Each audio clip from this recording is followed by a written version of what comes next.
allegiance to the flag of the United States of America and to the republic for which it stands, one nation, under God, indivisible, with liberty and justice for all.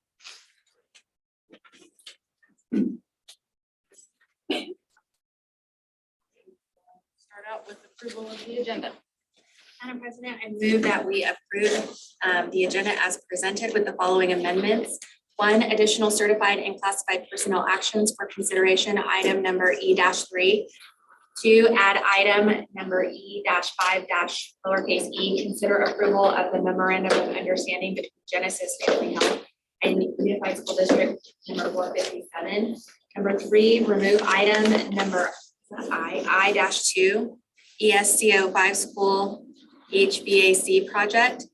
Number 4, remove item number I-3, discussion of proposal for superintendent transition report. Number 5, add item number L-1, executive session, personnel matters. And number 6, add item number L-2, executive session, matters relating to employer-employee negotiations. For a second, I'll second. it's been moved and seconded to approve the agenda. All in favor, please say aye. Aye. Aye. All opposed? Motion pass. And we will move on to public comment. Is it Paula Stevens? Okay.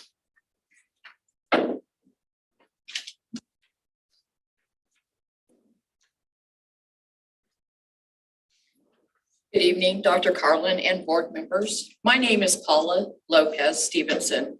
I am currently a para at Alta Brown. That's where I started kindergarten at. Thank you for the opportunity to speak at your board meeting. This is my first year as a para position, and I feel I have learned and contributed to the growth and development of these children. The expectations for the one-on-one contact with the children are the same as the teachers. My concerns in this turnover as at the para position and continuing of the child's growth and development. This can be addressed by a more competitive wage. Fast food places are starting employees at $13 per hour. A para working for the school district is below that wage. A person has to work extra jobs as a para in order to make a living. I personally have worked after school programs, movie nights, bus duty, parent teachers conference just to make my wage. My suggestion is to reduce turnaround to retain dedicated paras to $15 per hour would be equitable and desirable. I currently make $1,000 to $1,200 a month. And I ask any of you, could any of you make a living on that wage? Would you be able to pay your bills? Anyone? Just one person can only? Seriously? Thank you. I appreciate your time and the attention to this request. I do have a petition that was signed by several paras, teachers, helping us to try and forward this. Like I say, making $1,000 to $1,200 a month really only pays minimal, especially in this economy. And I personally, if I could, I'm going to meet with the governor because I understand that right now is the time that she's going for the school district to spread the monies. And I realize that these monies are spread out throughout the full state. It's not just Garden City or Dodge City. I also got a few of the para wages around the districts.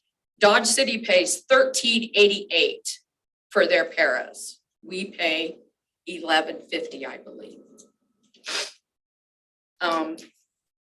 I don't know. It was kind of interesting when I asked to do this petition. I almost felt like I was like it was axed because I started to pass it in the district and I was told I needed to stop. I'm not sure exactly why.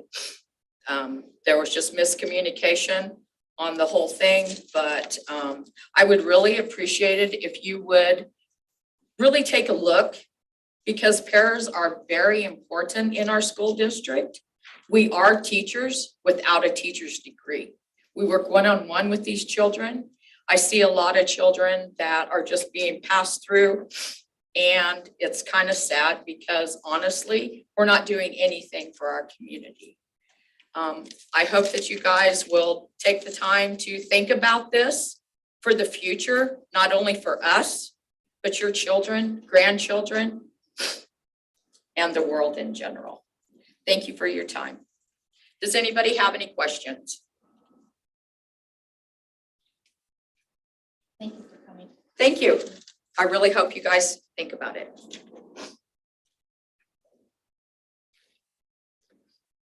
And then we have a couple of recognitions.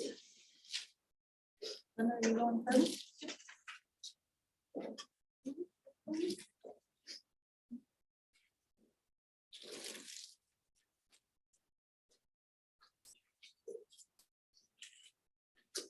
So each year, the Kansas Association of Secondary School Principals and Elementary School Principals take nominations for Principal of the Year. They divide it up into regions. We are Region 4 for the secondary principals. Anybody can nominate, so it can be a patron, parent, an employee. Ms. Ricks was nominated. She doesn't know who nominated her, nor have we been able to find out who nominated her. But the good news is she won for our region. So she is the Kansas Secondary Association School Principal. Area 4. Area Yeah. 4. Mhm. So we've got this nice little. Thank you. Thank you very much. I can just add really quick before you come shake our hand. I had the honor of attending the faculty meeting this last week or 2 weeks ago. Okay, 2 weeks ago, and her staff just raved and raved about her and her leadership. And she was very humble and said it was the additional help she got this year. But I just wanted to share that with you all because they were just, I couldn't say enough good things. So thank you so much.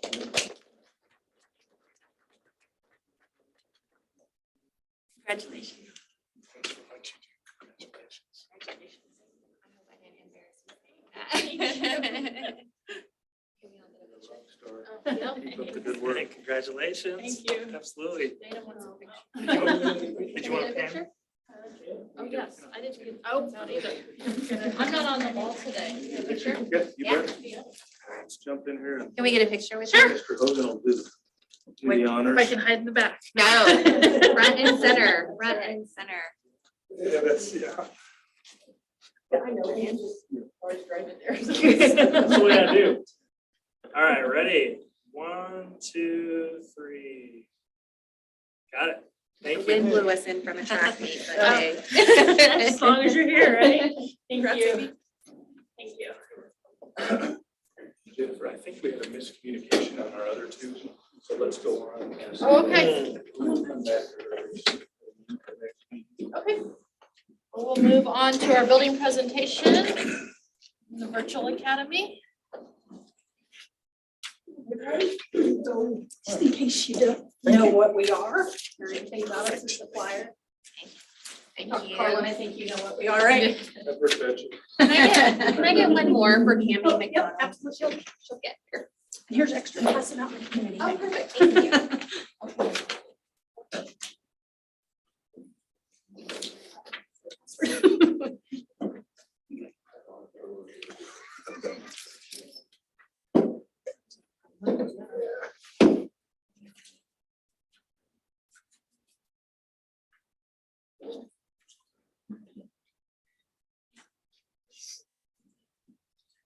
Hi, everybody.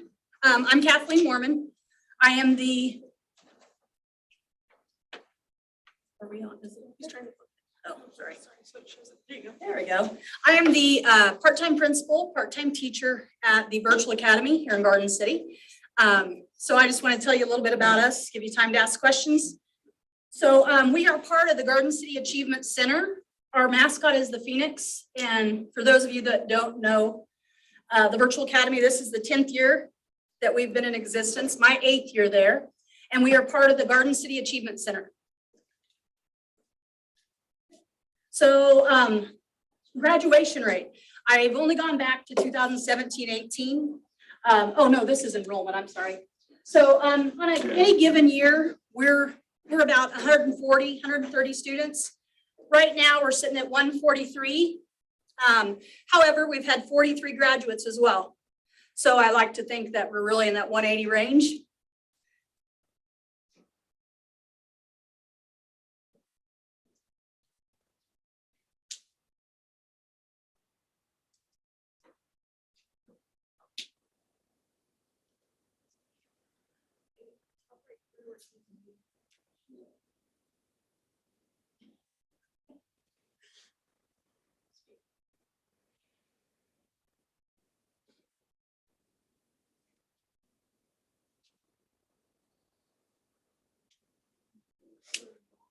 There we go. All right. Thank you. So as you can see that our enrollment has gone up every year. We really thought we'd see a spike this year after COVID, but we've really maintained and held pretty constant. And our enrollment changes on a daily basis. New students are enrolling. We're one of the few virtuals in the state that enrolls year round. So we're continually enrolling. Wrong way, sorry. Graduation rate. So we've also gone up. You'll see that spike there in the middle. That was COVID. That was 2020, and graduation was moved back to July. So a lot of students that wouldn't have graduated in May got done in July. So we had 70 graduates that year. This year, we're on track to graduate 65 to 70 again. So we're excited about that. And like I said earlier, we've already graduated 43. Should have a few more this week as well. Graduates this year alone, we're also a non-traditional school. So we have adults enrolled with us as well. They earn a high school diploma as well. We're a 21 credit program. So that's pretty intriguing to our adults as opposed to going to get their GED. They can, especially if they were close to graduating when they dropped out of school. We also have a lot of students that are on the honor roll this year. We will have, I looked at it today before I came, we'll have 18 students graduating with honors, and 7 of those will graduate with high honors. And a couple of those are adults as well. Not all of our students participate in graduation, and they get their diplomas right away. But I would say we usually have about 50 virtual that graduate, that will actually walk across the stage. And then again, honor roll, that's 9th grade through 12th. For the first semester, we had several students on the honor roll. Lots of time there's a misconception in the community that students that go virtual or alternative aren't necessarily good students. But again, that's a big misconception. Our at-risk population is ever growing too, so that's concerning for us. We get 95% of the expelled kids in the district. When a student gets expelled, most of them get the option to go to virtual. We have a large population of special education students. We get most of the students that end up in the shelter down at the JDC. They've split that into children in need of care as part of that building now. And we also have, we get a lot of foster kids. And right now, we have a lot of students that have children or expecting children, boys and girls.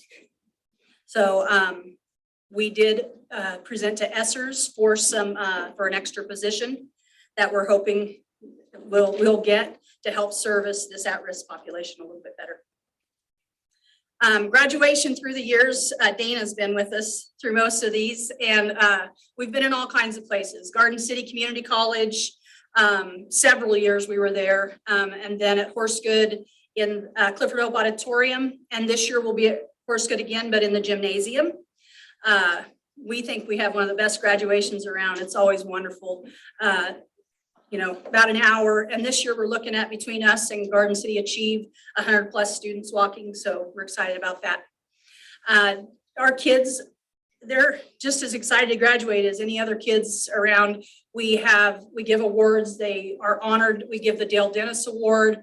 And Dana, you're at a couple of these. These are just examples of things that we're proud of in the Virtual Academy. These are last year's Dale Dennis Awards. And some of our students even order, yes, school jackets. And and we do charity events and things like that in the Virtual Academy as well. But there are only 4 of us, 3 teachers, including myself, and a para. So we're small but mighty. Student of the month. The student on the left is Abdi. He was our first sophomore graduate. And then this is another example of student of the month. Adriana is she was going to come tonight, but she is working. She's a full-time student. She goes to the college. She's taking dual credits at Garden City High School, and she's also an intern at a law firm. And she works at Buffalo Wild Wings. Most of the virtual students have full-time jobs. And last but not least, we were so excited to get windows in our lab last year. I was telling John earlier, I was showing these pictures. So I told him he could add to the list before he leaves that we could get another set of windows. We'd be really grateful. So that's it. Dream big, work hard, and stay kind. Any questions? All right. Well, I definitely will comment. I mean, I love the vibe that I've seen it just change and grow and be so positive over the years. I mean, the number increase probably is indicative of, the awesome work. I think that so many little things just to encourage, whether it's graduation or next steps or those types of things. I mean, you guys have really just done amazing work in those areas. So just thank you. And yes, I love to go to your graduation ceremony.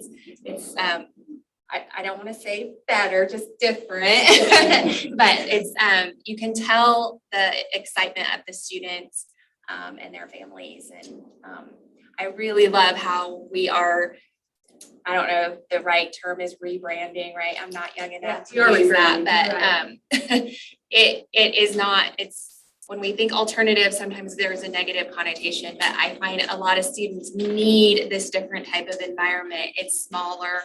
The one-on-one and just the different things that a smaller environment can offer. So it's really important that we also have that enthusiasm and use that type of positive connotation when we talk about GC Achieve. So thank you so much. Thank you. Thanks, everyone. Jennifer? Yeah. I might make one little comment here. When Kathleen started her virtual program, I think it's important to understand that there are some virtual programs that are just really into numbers of how many kids can we get through, how many kids in some places, how many kids can we get funded for, and that has never been the case with our virtual program. And Kathleen has done an amazing job. The quality of education that these kids get through a virtual medium is very comparable to what our kids get if they go through a face-to-face program. And that's incredibly important to Kathleen and the staff that work there, and to us, because when we did this, we didn't want to create a diploma mill.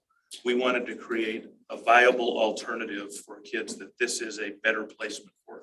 And I totally agree. She has done an amazing job of building that, but understand the foundation for that is rigor and the work and the skills that the kids are getting. So kudos to you. Thank you very much. Thank you, everyone.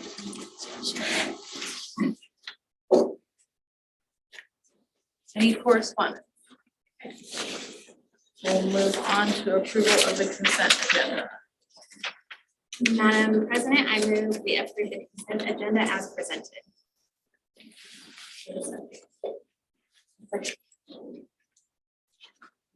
All in favor, please say aye. Aye.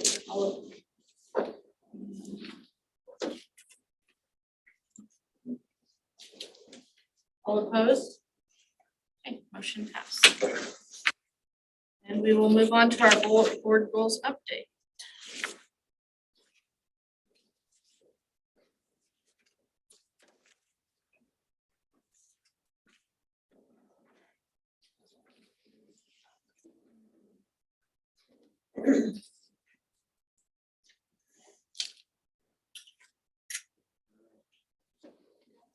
All right, I'm John Geis, Director of Facilities for the school district. I started here 6 years ago, and at that time, the district was ready to enter into an agreement with Train for a performance contract to upgrade the HVAC systems and lighting district-wide. And I have some experience with performance contracting.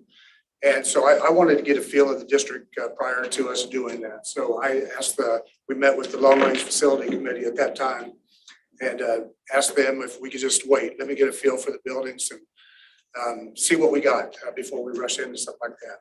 So we did, took the first year to jump into it to see what we got. And so we started with the HVC replacement. We started with Georgia Matthew. That was the building that was identified as the worst indoor air quality at the time. And we went with the Cadillac equipment at that time. I come from Eastern Kansas. We have a lot of humidity back there.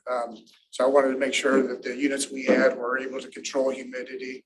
I had so many people around here say it's dry. It never rains. We don't have humidity issues. And it rained for like every day for 3 months after I got here. But we do with just the people in the building will accumulate enough humidity in the building that it's important to have that option, I think. So we bid the next project was going to be Horsegood and the following year. And we went with the same equipment and it came in way over budget. It was crazy over budget. So we had to rethink things and work with Sean at Integrated Consulting Engineers. And so we came up with a better package. We looked at the good, better, and best. And we started with that best unit and it was way too expensive. So we went to the better and stuck with a piece of equipment that we were comfortable with, that the local people could work on, that was good for the district. And so that's the route that we started on. And so we, second year, we did Horsegood and Ape Hubert and Ultra Brown, some of the units on both of those buildings. They weren't all due for replacement at the same time.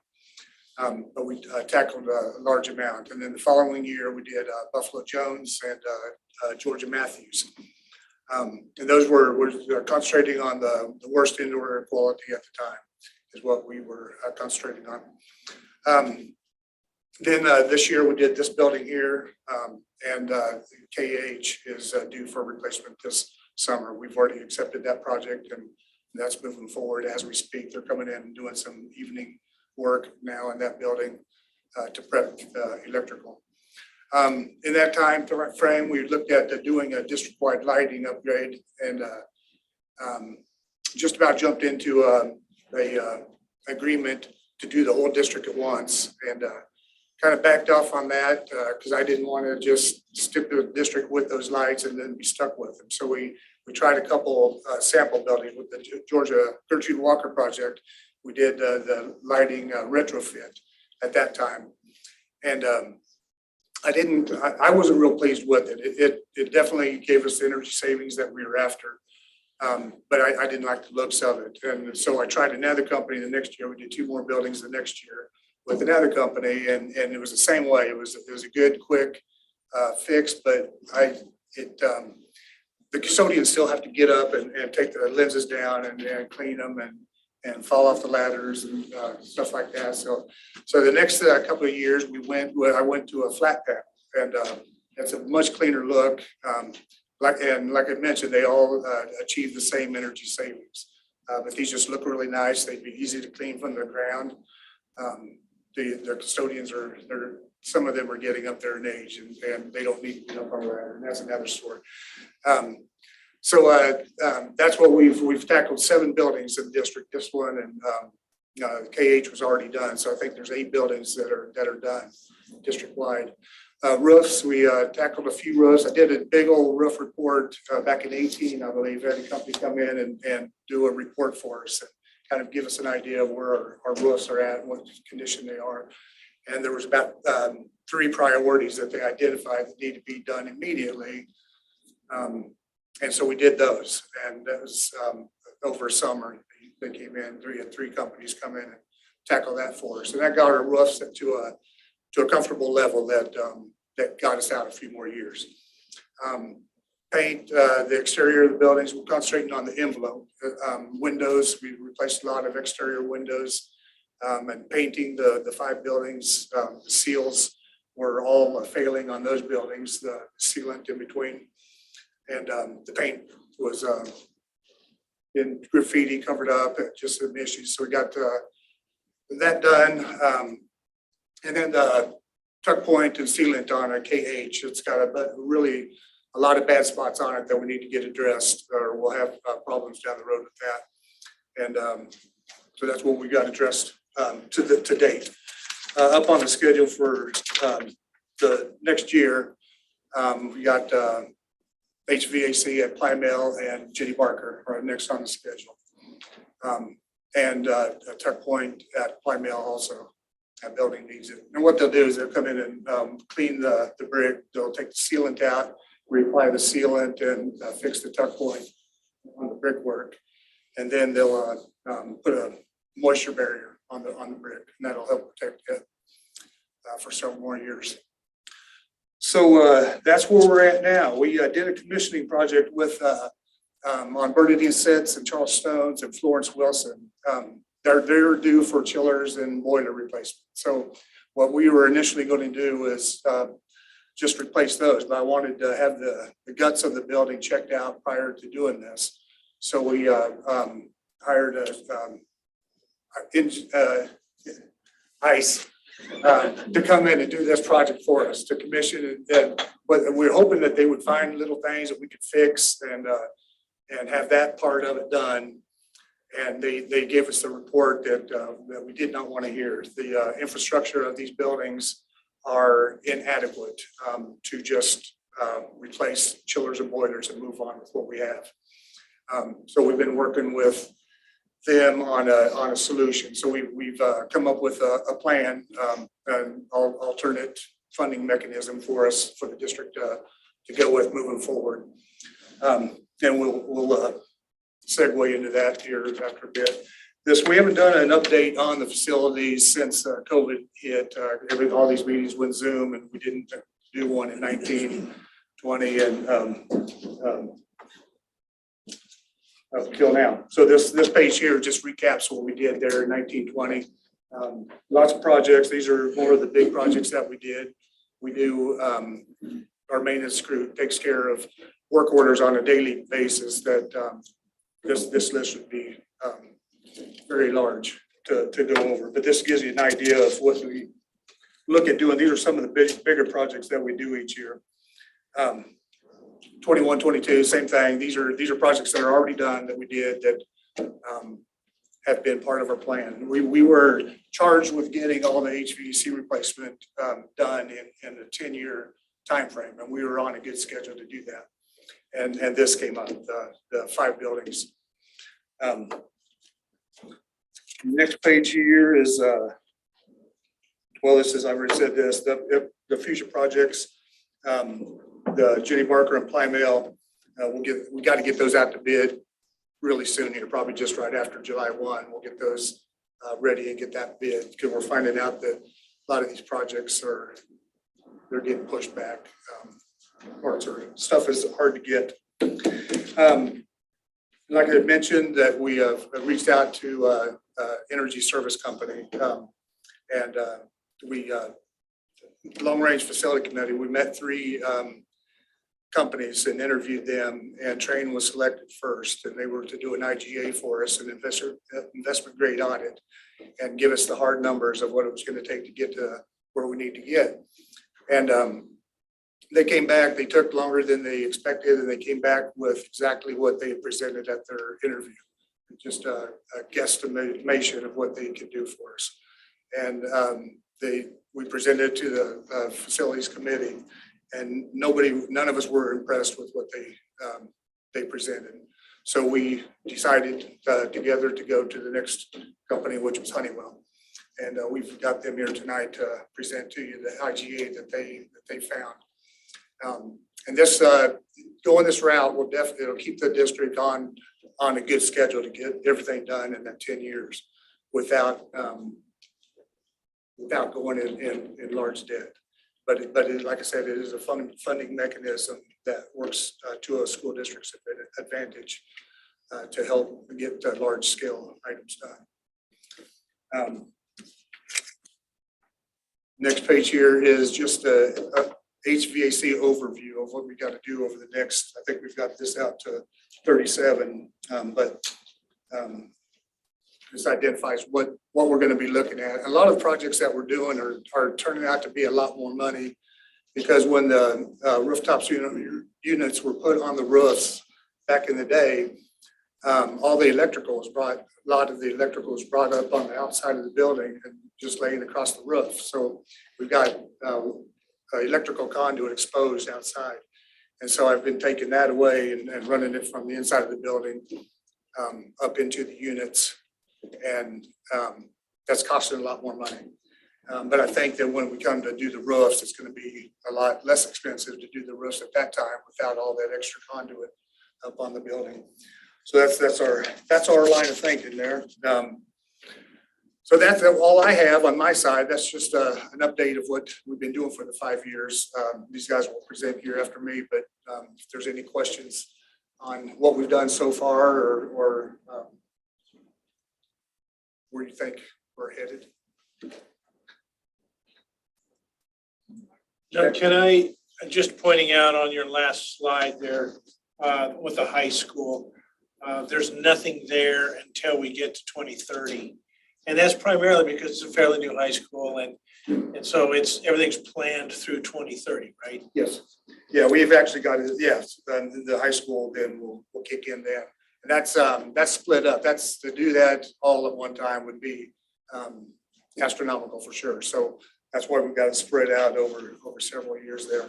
And there are failures now that we're seeing, compressors failing and motors falling apart in some of these units. And so we are experiencing some problems with those, but we're lucky enough to get them fixed in a timely manner and haven't caused any major problems.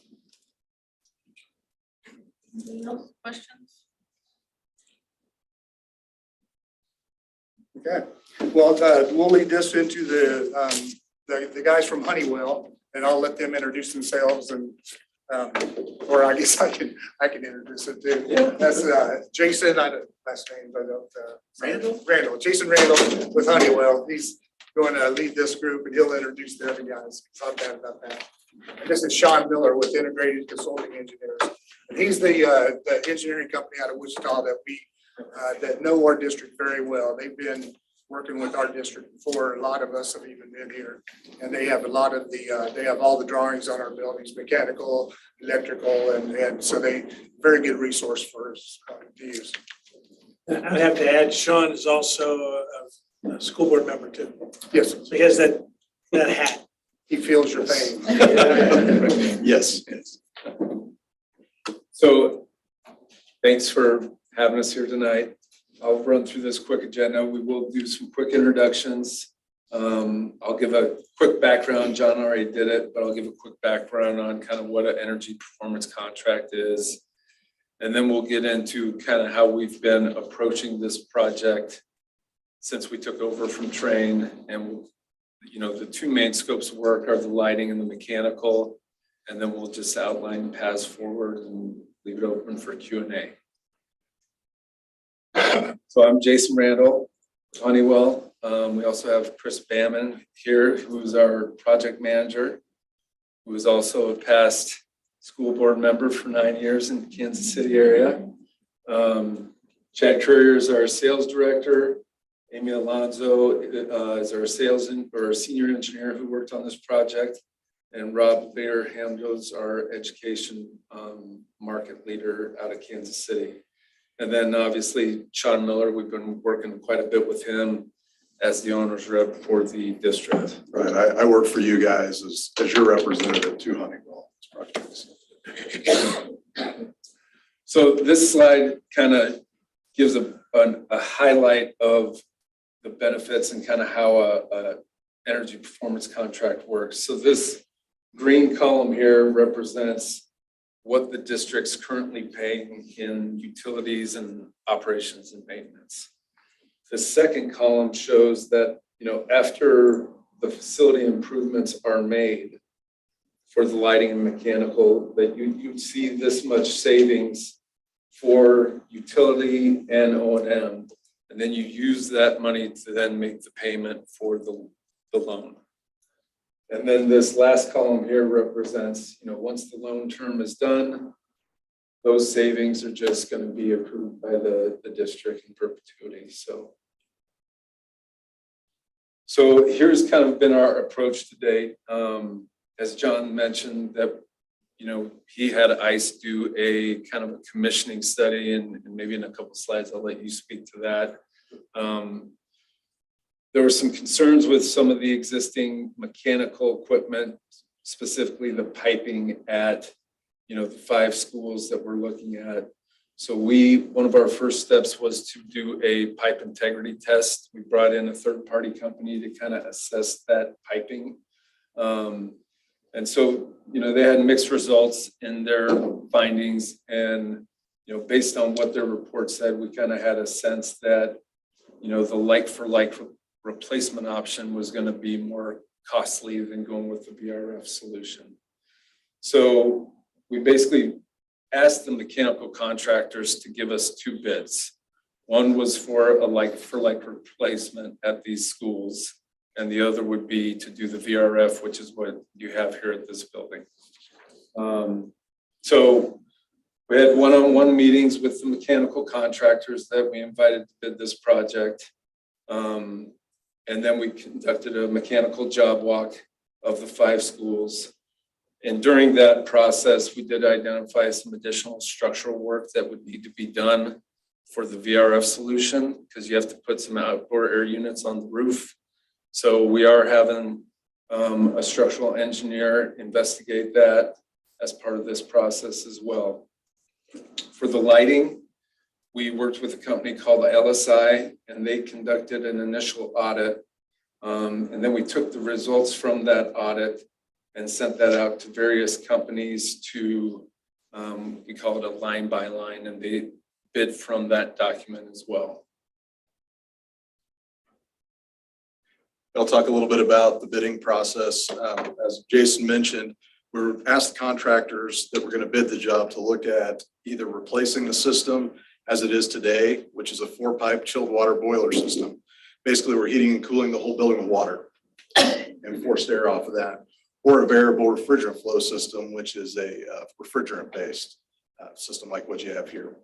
They're both pretty efficient systems, both pretty good systems. The VRF is typically a lot cheaper to install, and it's got a lot more efficiency than the chilled water system does.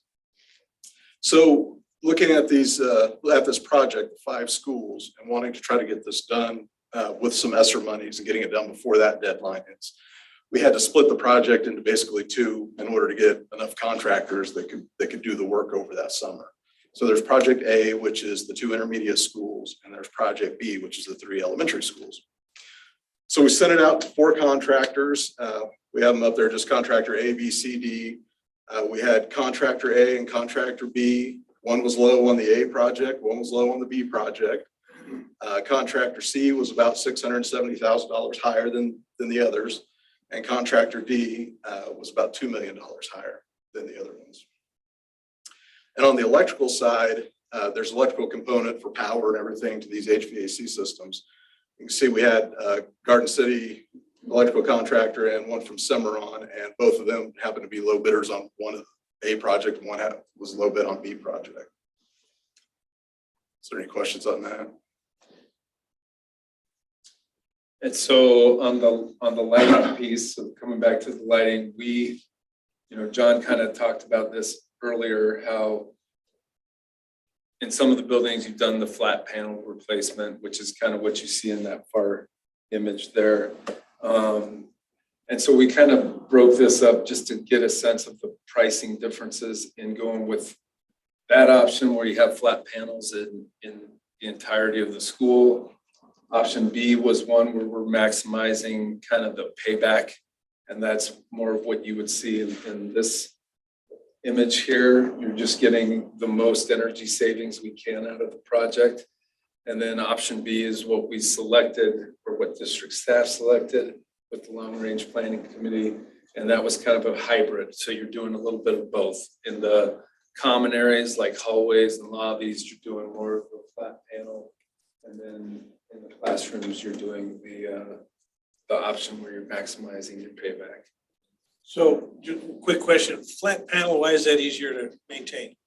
Is that like these lights here? Or? It's a self-contained unit.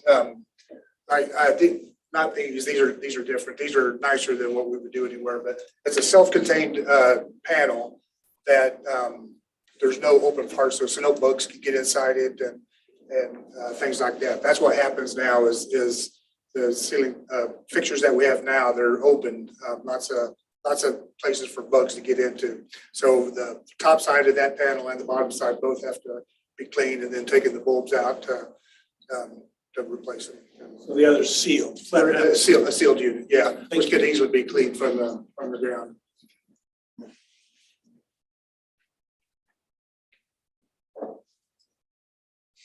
So then going back to mechanical here, so Sean kind of already alluded to some of this. So, you know, some of the advantages of the VRF system is it's less costly. There's less downtime and disruption when you're doing the install of this.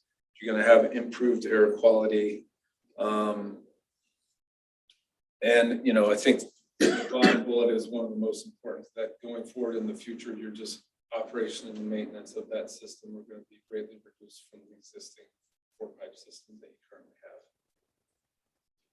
Is there anything you want to add in terms of like what you guys saw at commission? Well, yeah, on the 4-pipe system, what we found is there was a retrofit to all these buildings done back in like 2006, 7, something like that, where they had gone in and tried to convert the system into a variable air volume system, but they did not they didn't look at the ductwork good enough. The ductwork wound up being way too big to actually make that system work. And so what you wound up with is still just a constant volume on-off type system.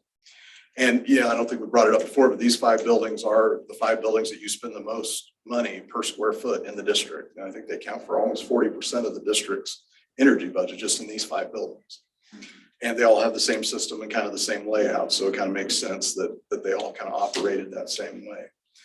But once we started looking at if we needed to replace, we knew we had to replace chillers and boilers, but then we found we had to replace all the ductwork out from the air handling units out to each individual classroom. We had to put in a new variable air volume terminal unit, which is a fan and a coil at each classroom, because they just put a coil in before with a valve, which basically didn't work that well.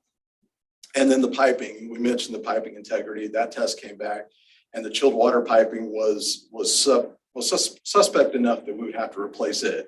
Where the heating water piping, I think we could keep. It seemed like it was okay. But you know, when you look at heating a building with water, you're talking pipes that are this big. And when you talk about refrigerant, you're talking about pipes that are this big. So there's just a lot of economics in going with the VRF system compared to the water system.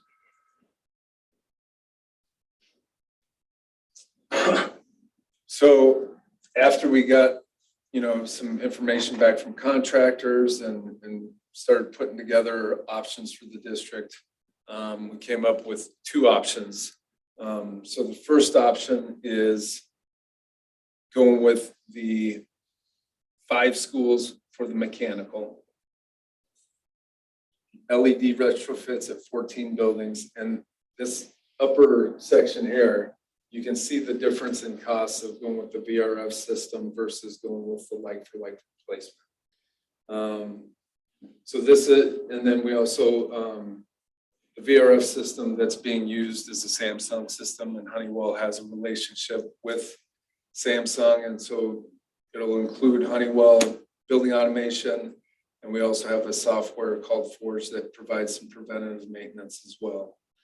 And so in that top line, you will also see, so your total estimated savings over the 20-year period, and that includes energy and operations and maintenance, is over $11 million.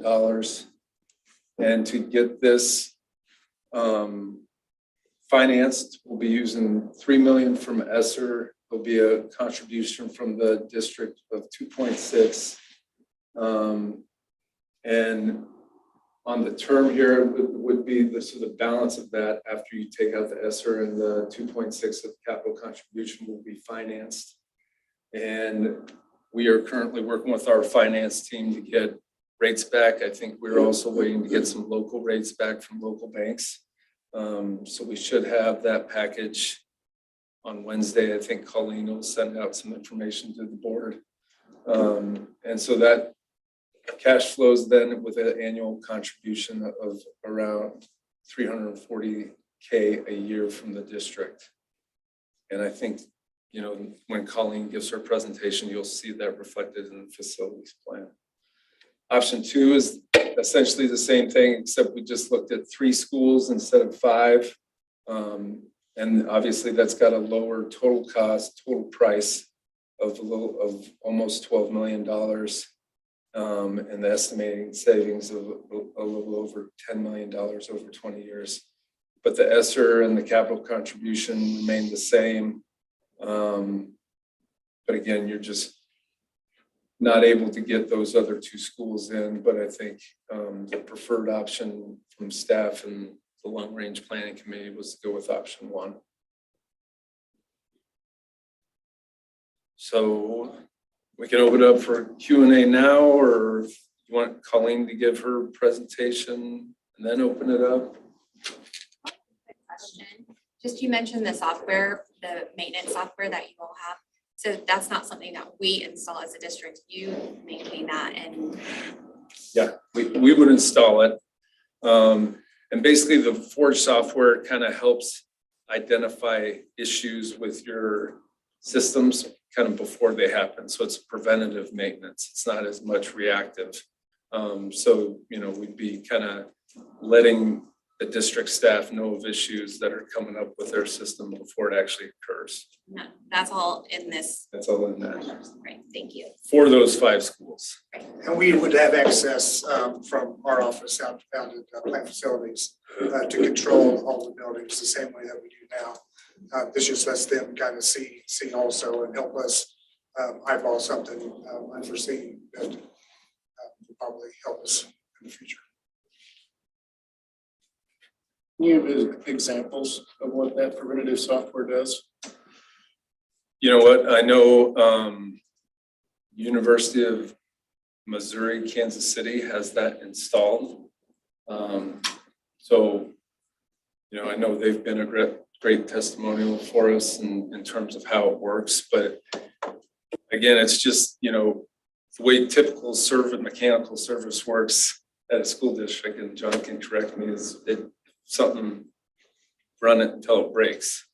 And so this kind of helps identify, you know, stressors on the system, or if you're running it at too high of a level, that it'll let you know. And then our engineers will contact John's staff, or the next facility director, to say, hey, you might want to change the way you're operating the system a little bit.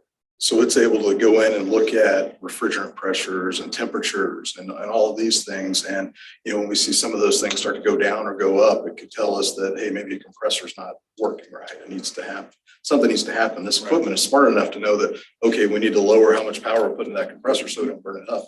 And then we're going to send an email out to John or the maintenance staff and say, hey, go look at this. Something's going on. That's what this software does. That's what I was wondering, if it read like amps. Yeah, it reads all that stuff.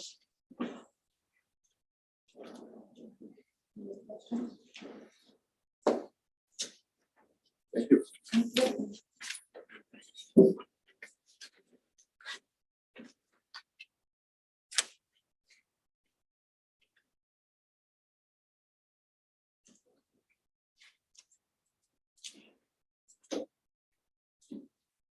All right, so of course, the big question of the hour is how can we afford this?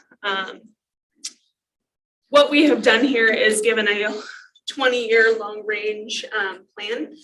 So first step that we did is created here on the bottom box, different codes. So HVAC, electrical, roof, envelope, flooring, grounds.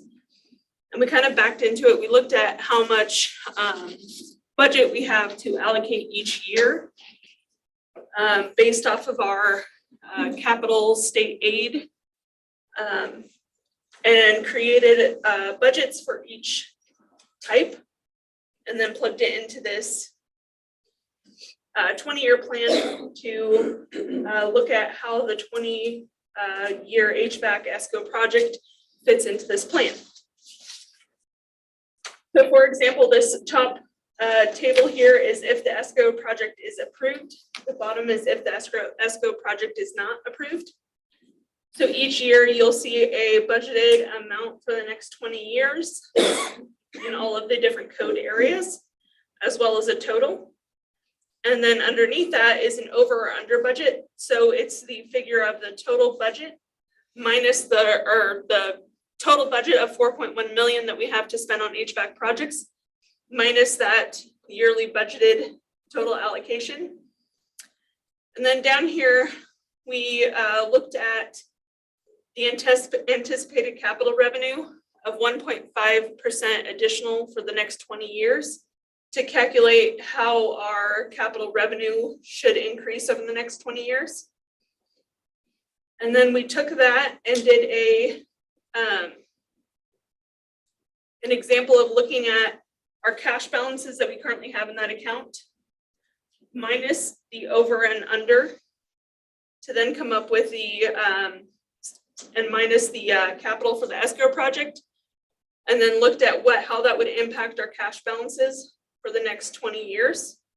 So that's planned out so that we can see how it changes over those next 20 years.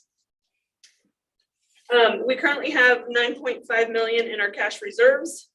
Our ESCO down payment, along with the 3 million from ESSER, will come out of that, which leaves 6.9 million to split across that 20 years, which you can see here in that yearly payment of the $345,000.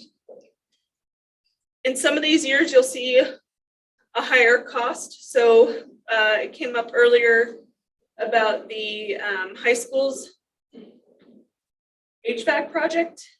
I'm trying to find my year. Hold on. Sorry, roofs. The roofs at the high schools to 2037 will have a $7.2 million roof project there. We could potentially break that up across a couple of years to spread out that cost, but you can also look at our cash balances and how it impacts that year as well to 2.6 million. Essentially, this just gives us a way of looking at the 20-year plan to be able to update our buildings in all of these different areas, HVAC, electrical, roof, envelope, flooring, grounds, and be able to afford all of these updates and have a kind of methodical way of planning that out to ensure that we can afford this ESCO project. Questions? I have a question. Yes. On 2024 for the HVAC system, because on the one that was submitted or the one that was shown on a previous slide, it shows for 2024, the HVACs that are planned is totals 2 million on that. And here for the HVAC in 2024, it has 15 million.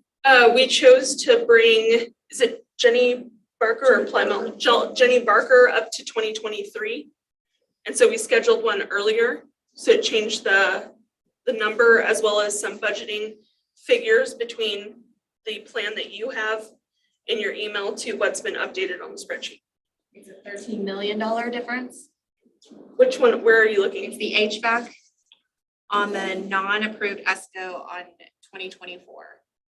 Oh, you're talking about just the difference between the two buildings?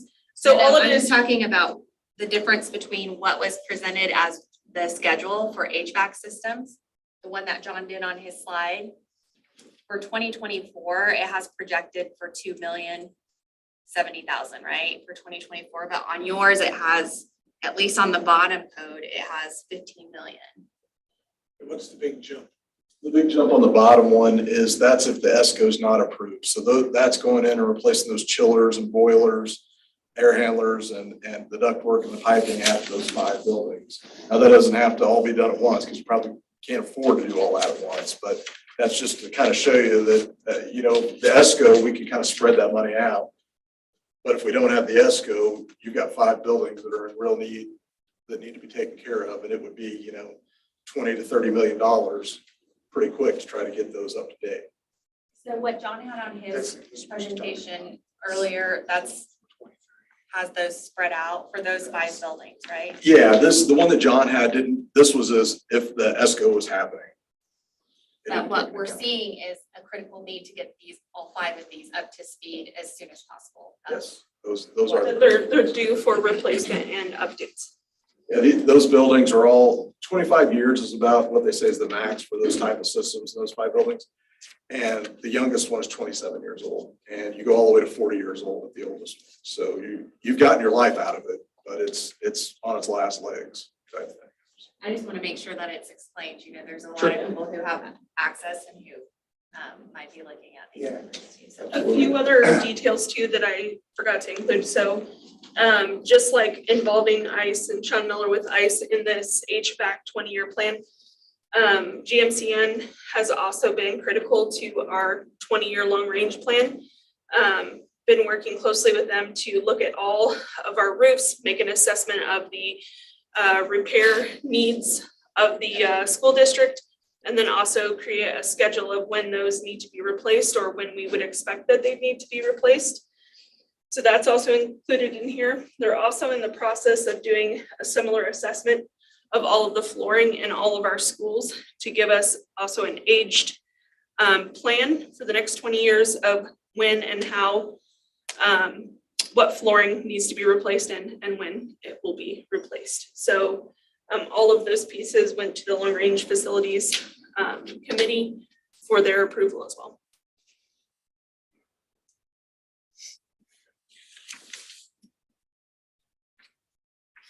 Mark, yes, go for it. Go ahead. Another thing I think it's noteworthy that came out in the long-range planning discussion was on your spreadsheet here, you get down the way, down the years a little ways, and there are years where, like roof, there's nothing there. And really, to a certain extent, and then other years, there's some hefty expenditures. And Right. some of that, I think you explained as, well, there's some elbow room in there. If there's nothing budgeted, then that gives us a breather year to build up a little bit of capital reserve in order to tackle those big expenditures in the next couple of years. Specifically, there's 2 softer years, the 2 years before the roofs at the high school are due. And that's to help us start building some of those savings to be able to do that project if need be.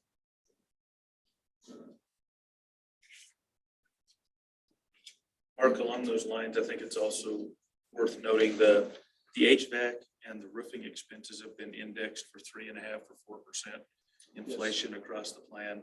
And also on the roofs, as I understand it, this is what we would anticipate to be the most the roofs would cost if we had to completely replace the roof. There are instances where we won't have to completely take the roof all the way down to the deck. And John, you want to? Yeah, that's exactly right. So we put these numbers in here just so you could see what the potential would be if we did have to replace that roof. I'm not gonna say most, a large amount of this we'll be able to take off the top deck and go down to insulation. There's a good chance that the insulation will still be good and we can reuse it. This here is the worst case scenario if we have to take it down to the metal deck and go back with insulation and the ply on top of that. So lots of the scenarios we'll experience, and we'll do thermal imaging before we do a project. Just we can see if the insulation is indeed wet, and if it is, then that's when we would take it down to the deck and replace the whole thing. But if we do that imaging and we show it to be dry, it doesn't make a lot of sense, especially the way insulation is getting really hard to come by right now. Hopefully it'll get better, but there wouldn't be a need to replace it at that time. So that's something to keep in mind also. And then another thing noteworthy, I think, is that if we do this project, there's a significant savings to O&M to your staff. Now, that frees them up. Basically, they'll be on the job, so they'll be able to tackle other things. But so that's another sort of factored into this, is being able to handle the system and in fact, gain some employee hours to go to other issues. Yeah, they're starting, we get a lot of complaints from these buildings on the comfort of the building. This room here is perfect, but this room next to it is too hot or too cold, and it's just the airflow that's coming through there. It's quite unfortunate. Of course, no action is being asked tonight. We will be back on the 25th to request action. Another question on just the HVAC forecasting. So I didn't notice before that, so these 5 buildings aren't projected in that, but there are some other buildings for 2023 and 2024. So do those projects then get moved? No, we can stay on schedule with that 345,000 commitment from the district. We're still able to, she had mentioned the 4.1 million that we use. That's 2 million for my normal yearly budget. And then we've been adding an additional 2 million to address the HVAC. So that'll keep us in the realm of getting these other projects done at the same time. So this projection is still good, like The top projection is still good pending the interest rates. Once we receive those, we'll plug that into the capital for ESCO line item, and then that'll also help us see. The 345,000 current number is pretty conservative from what we are expecting. Yeah, I'm just talking about the HVAC forecasting. Yeah. That's my confusion on it. Yeah, so, There's a lot of- and this I gave her prior to us digging deep into this 20-year outlook. This was my stuff that I had. So, yeah, so it's, this is the one we need to go by, the big one that she's working on here. Okay. Yeah. Because this has all been converted back into that.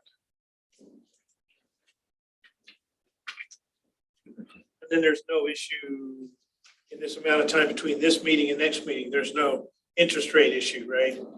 So you'll get sometime later this week, we'll have the interest rates, and we'll put them together for you.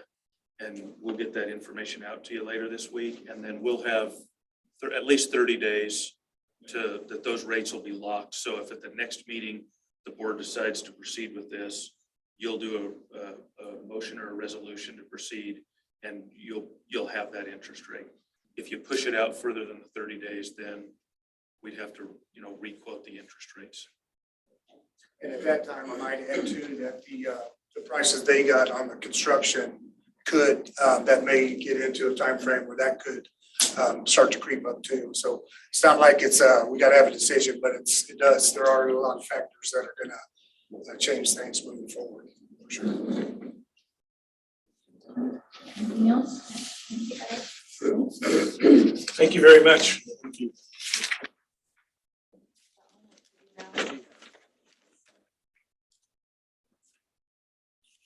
Okay, we will move on to the social studies curriculum adoption. Thank you, guys.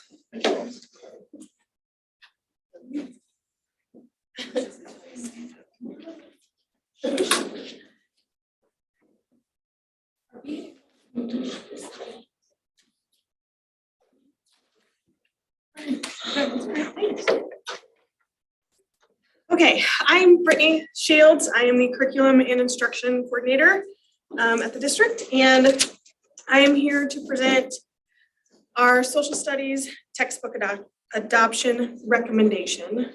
I'm not alone here. I brought some people with me tonight. So those of you that were on the committee that are here to support us, would you guys stand up?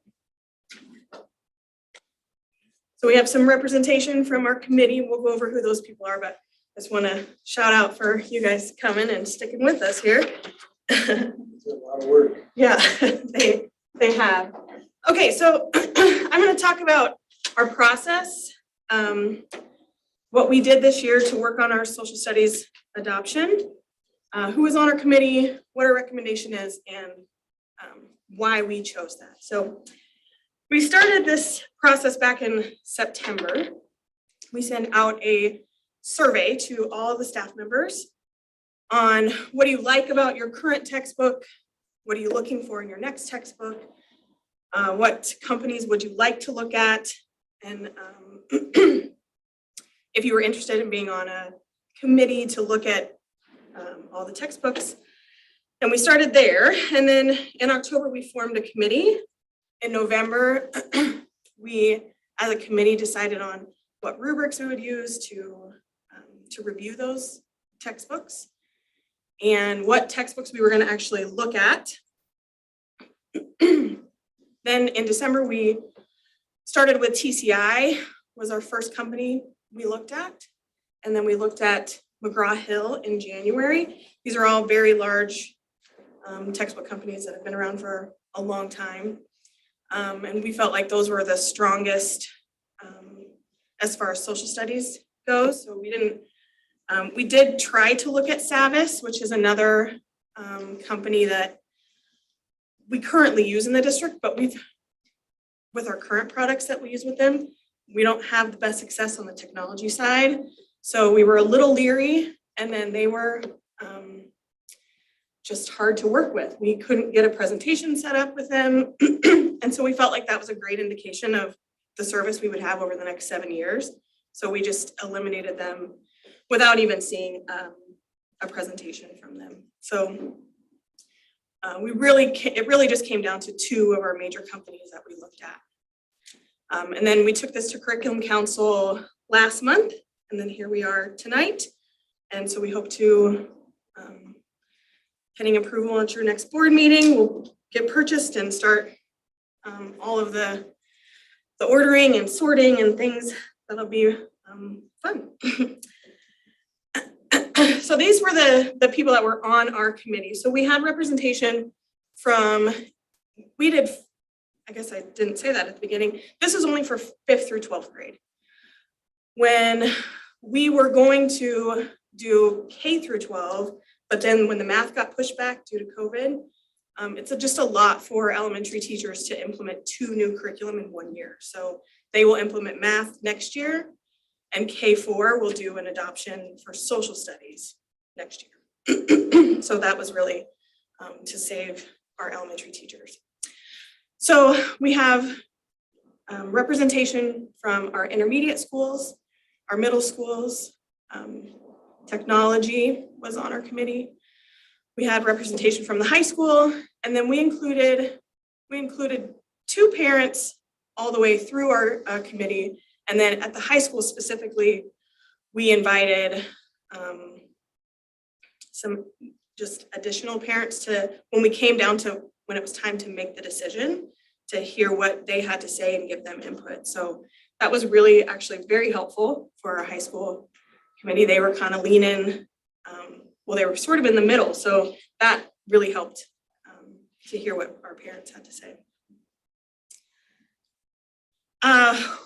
We have in our textbook adoption policy, we have a district rubric that is a suggestion. We used that, and at the 5th and 6th grade centers, we also included a curriculum review guide from, it's Inquire Ed, it's just another educational textbook company, but that was more specific towards social studies. So we did utilize both rubrics to help us make that decision. So what we're recommending is TCI. All 3 committees really met separately. Most of the time we had separate presentations because the curriculums are just a little bit different at the different levels. So they all really met separately the whole time. And at the end of our, when it was time to decide, they all felt really comfortable and excited about going forward with TCI. So that makes kind of the vertical alignment all the way across will be really great. We haven't had that in social studies for a while now. So I think our teachers are really excited to have just some consistency there. Each grade level has different standards. So we made sure that the standards, that the textbook aligned with the standards. So that was really important to us. We wanted to make sure we covered all of those. The other thing that was really important was usability. One program was really large and had so many supplemental resources. I mean, even the physical teachers edition was just like ginormous compared to the other. And I think when we think about just day-to-day, the amount of work that a teacher has to do, the usability of it is really important. But also when we think about turnover, new teachers, long-term subs, if I can go help the teacher next door with a simpler program, it just really saves our teachers lots of time. So the usability is simple. The amount of material it covers is extensive. So we're sure that we can cover the standards, but that just was something that was really important to them. Familiarity was important. Our 7 through 12 already use TCI currently. So when you get to the end of a 7-year adoption and you still like the program and are interested in looking at that company again, that says a lot, I think, about the curriculum. Our 5th and 6th grade was using, you guys were using Savvis, which was where a lot of the issues lied. And so they are really excited to come on board with TCI because our middle school and high school have good testimony about the program. Technology was important. We can use our iPads with it. It connects with Google Classroom beautifully. ClassLink, which is our single sign-on system, that was important. And since we currently use it, that was really easy for our technology department to say, this is something we will sign off on. So, and then our social studies state assessment in Kansas is new this year. We do grades 4, 7, and 11, and it's an inquiry-based, classroom-based assessment. So at the end of a unit, a teacher will give a prompt. Students will come up with a product for that prompt. So they'll make a claim, they'll find evidence, and they'll share their reasoning about why their evidence fits their claim. And then there's a rubric that the state supplies, and we grade those that way. So it was really important for our new curriculum to support that in some way. So TCI does that. It has inquiry projects, has challenges, and we feel like that will prepare our students for the state assessment. So we also made sure that our special education and ESL departments were supportive of this. One of the features that we really liked that TCI has that other textbooks do not is that you can lower the Lexile level or change the readability of the text by 25%. So textbooks are written for the Lexile level of that grade level. So a special education teacher can lower the level so that the student can access the content a little easier. They can, instead of having to struggle through reading the content, the readability is easier, but the content is still rigorous for their grade level. So our ESL and special education departments were both very excited about that. Another thing that came up in our discussion with parents was, we just want to know how to help our students, what they're doing in the classroom, and how can we support them.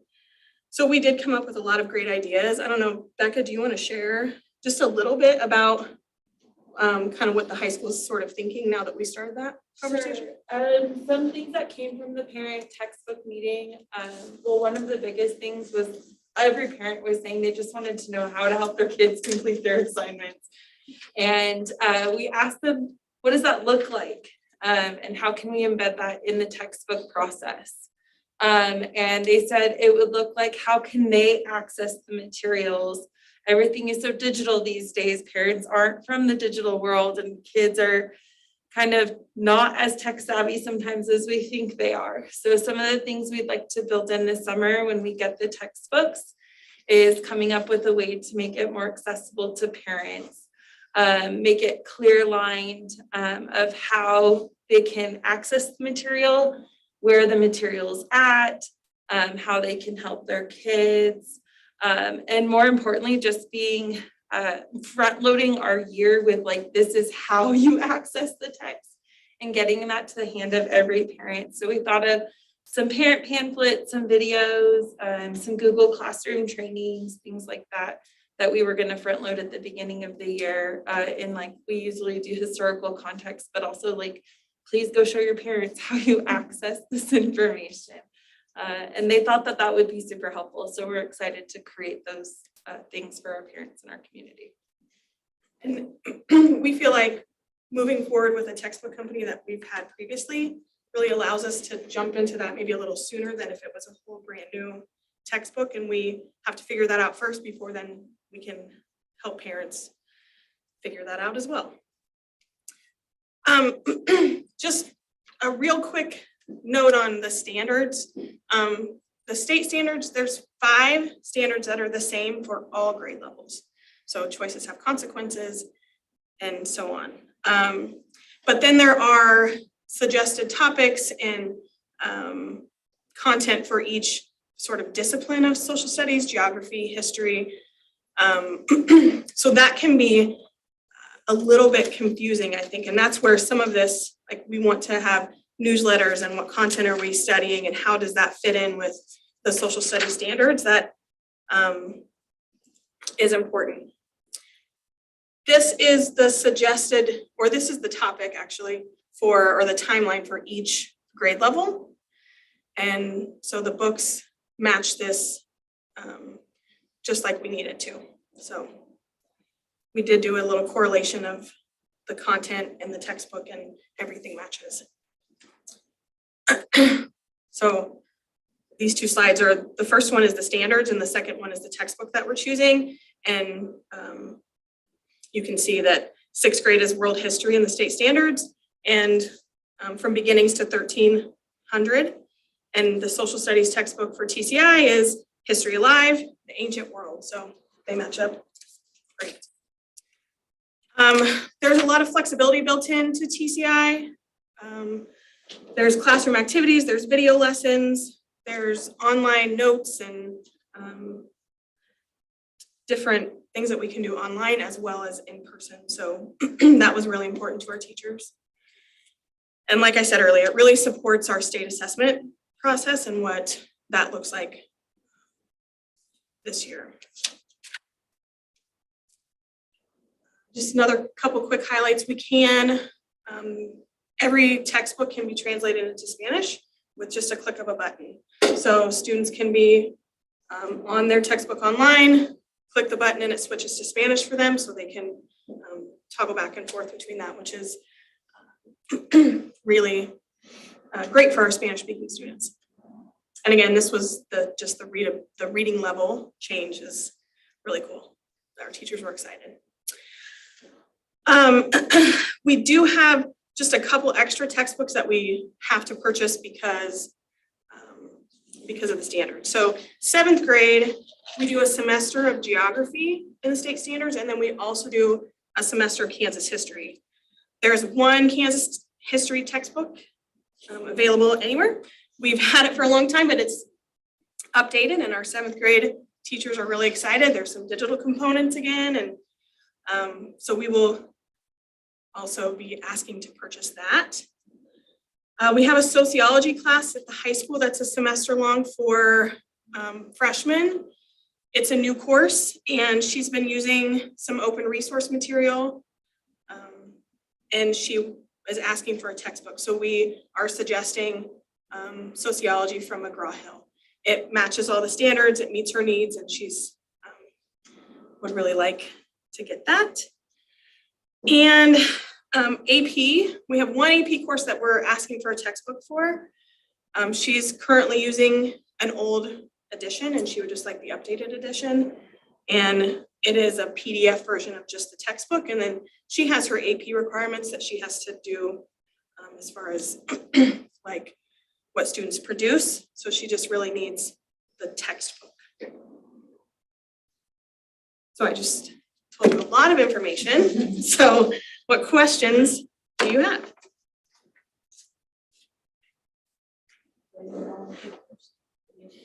I do have a quick question.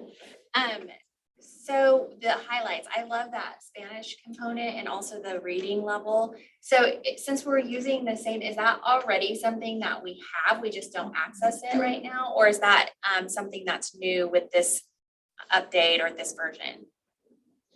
I'm deferring. Who are current users? Good question. There is a component that is part of the program right now.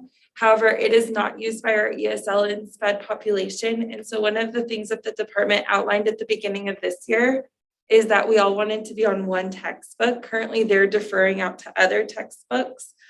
So what we really liked that we included them in the conversation so that we made sure the one we picked could go in our ESL resource classrooms, our SPED resource classrooms, and our general education classrooms. And I think something that the middle school teachers talked about is that it was kind of all or nothing when you change the Lexile level. And the new edition, you can pick it for each kid. It doesn't mean you have to change the Lexile level for the entire class.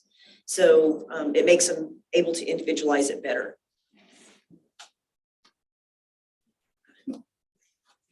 I'm not sure if this is a question for you or maybe Linda, because she's the one that made me aware of this. The curriculum was available online for the community to look at. Did you have any community members comment on that or have concerns from that? We didn't have any communication from anybody that there was concerns or any questions that needed clarified. We had it available in person and we didn't have anybody come in person to look at it. So I don't know, but we didn't ever hear any comments from the online side either. Our social media posts about it, I think we had 120 clicks is what we found out.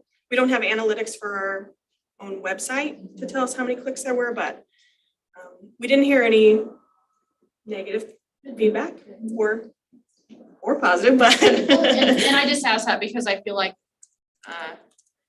statewide and nationally, we've kind of had a magnifying glass on us of giving parents access to that. And so that we are doing that and hopefully it will spread more that that's there for parents to look at, which is important. So I'm glad that was included in the planning.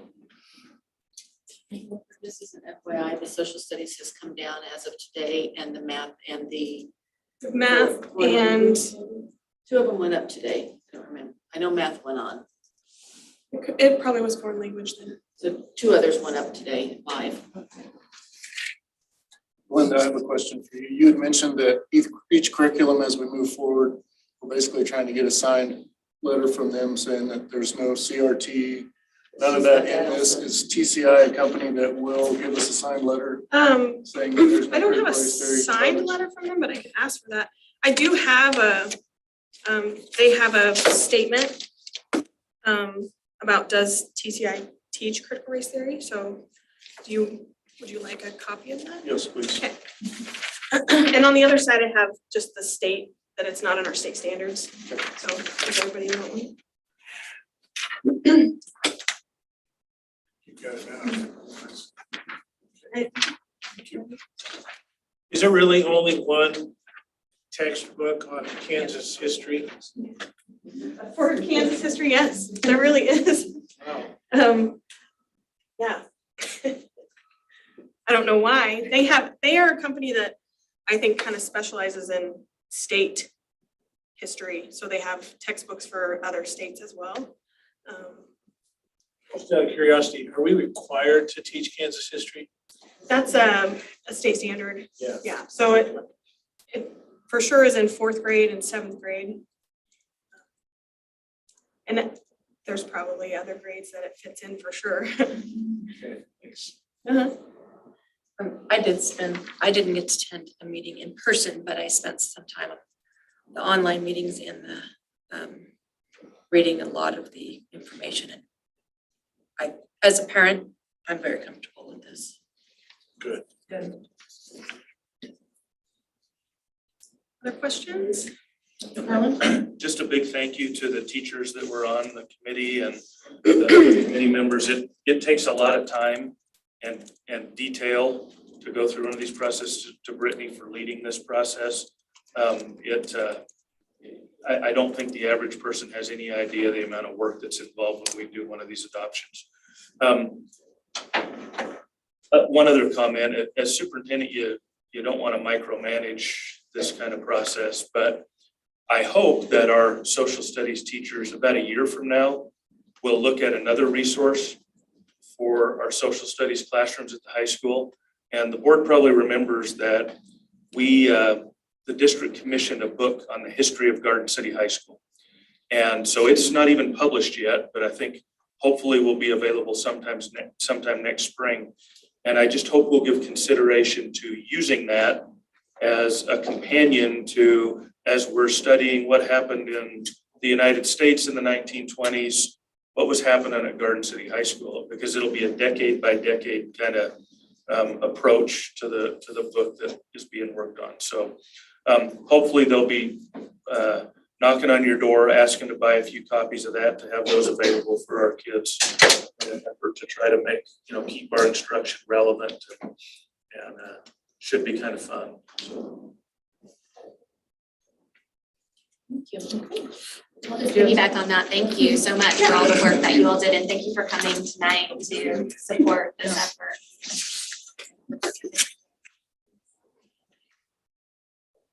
Did you want to say that more today? Good. I'm up next, so I just, you have anything else with social studies? Do you guys see how the camera, when it There's some goes on magic you? happening I today. know. I didn't want to distract you in your presentation, but I was thinking that's kind of fun. Yeah. We'll move on to the next. So the next curriculum that we're proposing tonight is for intermediate and middle school encore / elective. So at the intermediate schools, they are called encore classes because every student will go through the class. We're just making sure that I have the presentation. It's the same presentation. Oh, is it? Okay. Yeah, it is. Yeah. So in talking to our middle schools and intermediate centers, we really ended up with our intermediate centers wanting to look at something for their, what was previously called, well, I think it's still called that right now, Tech Lab course. The middle schools don't offer Tech Lab anymore. They have other elective options for students that they can elect into. And intermediates, we're still using the old Tech Lab equipment, which was Pitsco. So to update that old equipment was going to be a very expensive process and something that I think when in reviewing Pitsco, there was just some concern that it's outdated and it was going to be really expensive to update it, and kids kind of had this, already have this negative connotation about this old equipment that they've been using in Tech Lab. So this kind of really started a year ago. They started looking at some different, and I guess I should, Amy is still here with us. She's helped review the Project Lead the Way, which is what we're talking about now. This really started last spring, and they started to look at Pitsco to see if they could update that equipment and that curriculum. And then they started to look at Project Lead the Way. So we started these conversations with the principals and the teachers at that building, at those buildings, Sits and Stones. And then in December, the principal at Bernadine Sits and we went to a conference about computer and technology education in Salina, and everybody there just talked about Project Lead the Way the whole time. Every presenter that came up just kept talking about it. So we were like, well, we need to look a little closer at this Project Lead the Way to make sure that we're doing what's best for our students. So in that process, we have asked, I think that's already been through the board, the deletion of the Tech Lab course. at both middle school and intermediate centers. So intermediates would like to propose they get Project Lead the Way to replace that curriculum. So I'll talk to you about what Project Lead the Way is.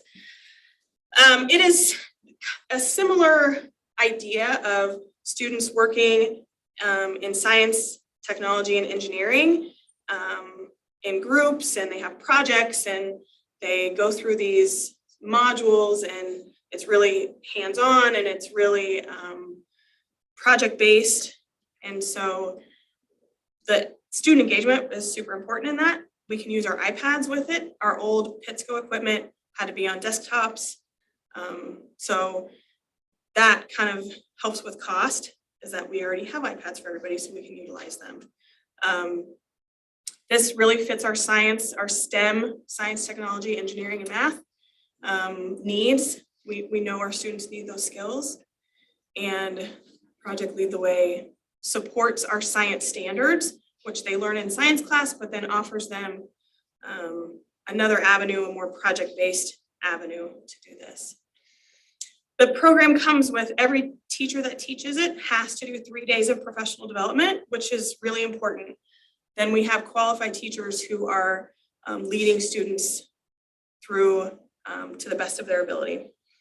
It matches our science standards, and there are also some career and technology standards for the state of Kansas, and those fit into this as well. The cost, when you think about, there's one teacher at Bernadine Sitz and one teacher at Charles Stone's to teach the course. So at first it felt like it was going to be very expensive when you're talking about 2 teachers.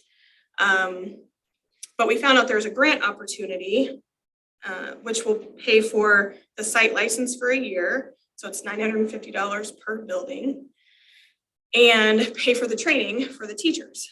And it's a pretty expensive training. So both schools applied for grants, and they each got their own grant to cover the cost of training and the training of the teacher and the site license for the next 2 years, actually.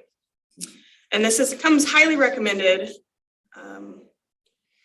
So we are proposing, this is for a 5th and 6th grade building. But when in talking to them, the company, the 5th grade modules will meet our 5th and 6th grade standards really well. They didn't think that going with a 6th grade module would be good for 5th and 6th grade students.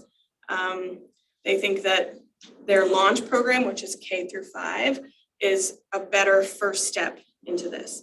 So if we, now that we know we have grant opportunities available and we're paying for some of this, we can hopefully add on other modules as we go, because they're costly to get started.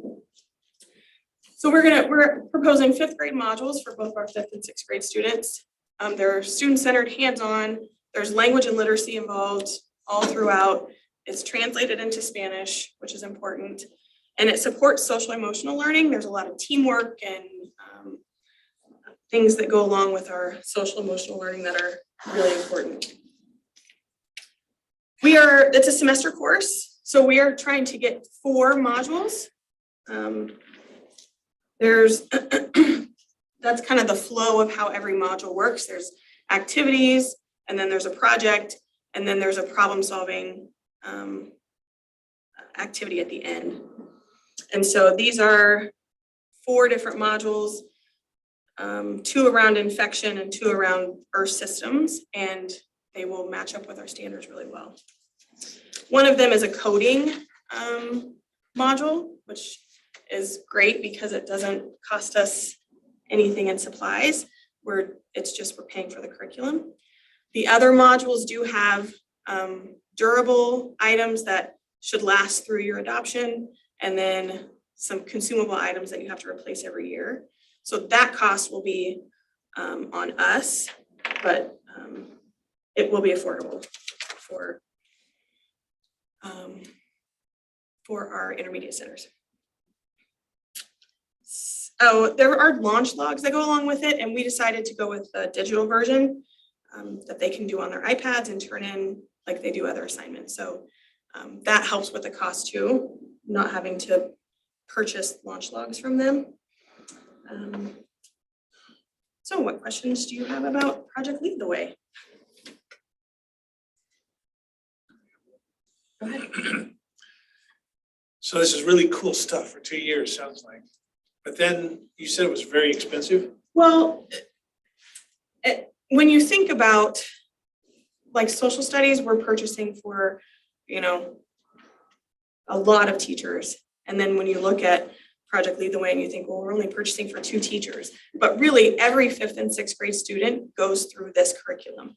So I think that was a concern a year ago, like this might be too expensive to even look at because we were thinking about the cost of the old curriculum we were using. But then when you really think about how many students this affects every 5th and 6th grade student in our district. And with grant opportunities to pay for, and we can apply for grants every year. So we were able to get it on our first shot this time. So, you know, hopefully that would be something that we could do. But we have figured out once we purchase these modules, that first year cost is significantly more than the second, third year because we're only purchasing, you know, just the consumable materials and things like that. So it is affordable, especially since we have the grants the first 2 years. Yeah, that's great. I'm just wondering about your 40-year plan. Well, I do not, I need Colleen to make me a beautiful spreadsheet with a 40-year plan then. But I mean, you said it's significantly expensive, so I'm just wondering, it's not that it's not worth it and it's not necessarily anything against, that's absolutely where we ought to go. I'm just wondering. Yeah. What are we looking at in 3 years if we don't get grants? Do you have a sense of that? Not necessarily. No, I haven't looked at that. We have a quote from them, but I didn't really figure out, I guess, what that would look like. Okay. It is a $950 site license every year that we have to pay per building and things like that, which should be easily done. Highly affordable. We can make sure we have that in our budget. It's just if we want to purchase more modules, that's where it gets more expensive. So if we can get these 4, then we should be good for a while. Cool to see what the other modules might be. They have some really, if I can add, they have awesome modules, kindergarten through 5th grade. And once our teachers are trained, they have access to every single module, the curriculum that Project Lead the Way has from kindergarten to 5th grade. So once they're trained, which we've received the grant to pay for the training, they'll be able to access the materials for any module. So that could also help defray some of the costs further on down the line, because we may already have some of those durables. I'm thinking of, I know the one module needs like test tubes and beakers and so forth, and we have those already. So that would help defray the cost as well. But just the access alone to a whole K-5 curriculum that these teachers can get into, and the modules that are designed for kindergarten can be brought all the way up to 5th grade because it meets those standards all the way through K6. Yeah, and another thing we found out is in talking with the company is the training is, once a teacher is trained, that's a guarantee for 6 years. So if that teacher were to leave, they will train the teacher that replaces them for free within that 6 years. So as we got into the program, we figured out all of these ways that they do make it affordable for districts to be able to utilize it. I have one question. So with the modules or Amy, whoever's best for this, with the modules that they have, if we notice our students are maybe lagging a little behind in a particular standard in math or science, would it be possible to select a module that addresses that so that we give some extra support and help fill that gap for our kids? Yes, absolutely. We'll have access to all of those modules, and then it might just be a matter of getting the supplies for that module, but we'll have access to it, and teachers will have access to all of it as soon as they're trained. So that is a huge benefit that, again, we found out as we got into the program and talking to their people who gave us lots of information when we started meeting with them. Yeah, I'd like to jump in and just say early on, because I wasn't there for the conversations toward the end, but early on, we were looking at these modules going, oh my gosh, there's so many good things here to access. How do we choose kind of thing? And even at one time talked about expanding and using a couple of these modules, say in the after school program, to get STEM for, another means to get STEM out to those kids. So I think there's room for growth in multiple directions with this curriculum. And also, I'm so sorry. In our computer sciences class, part of that class is coding. And one of the modules that we'll have access to from Project Lead the Way is a coding scenario module. So it could be used in more than just the STEM lab class too. Because we also figured out with our grant that we can train up to 6 teachers with the grant money. So, yeah, so at first we thought we could train 1 teacher but we'll be able to with this grant funding to train up to 6 teachers. So if we can do the STEM lab teacher, which is what we're proposing, we change the name to, that'll come later. And then we can train the computer keyboarding teacher, and we're gonna also change the name of that. That's coming soon too. Just to match the names of the courses. Then in our after school program, I mean, we might be able to really start expanding this. And the middle school is interested in it. They just felt like they already have a lot of good options, and they want to kind of let them be the guinea pigs here. And then they would be interested in looking at what would be the next. There's 6th through 8th grade modules that they would like to look at maybe in the future. So I have 2 questions. One, I just want to clarify. So it's K through 5, but it meets the 5th, 6th grade standards. So our 6th grade science isn't going to have to do something supplemental. These modules will make sure that they're at level and they're doing that. Okay, and then my second question, I just want to clarify that. Thank you. And then my second question is this completely digital? Because it says iPads and it had I think a digital component on here somewhere, but maybe that was the other presentation. Is it something that gets installed on their iPads?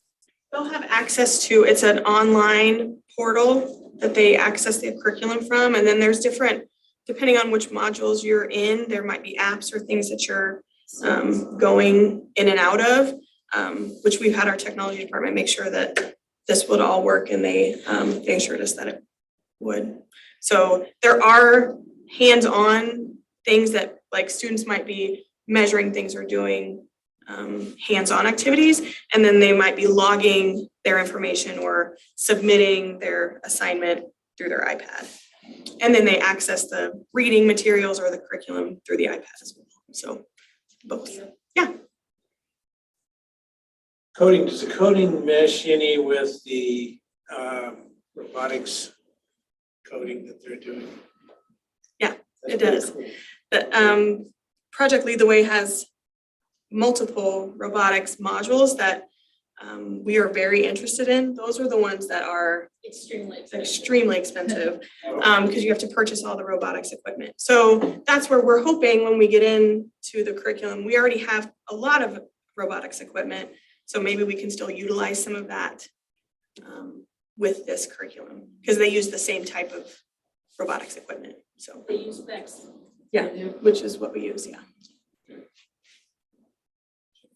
Both of these curriculums will be on the consent agenda at the next meeting, Okay. unless you all have more questions that you want to ask between now and then we can pull them off as unfinished business items. But typically on curriculum things, we don't approve them at one meeting, spread it over 2, and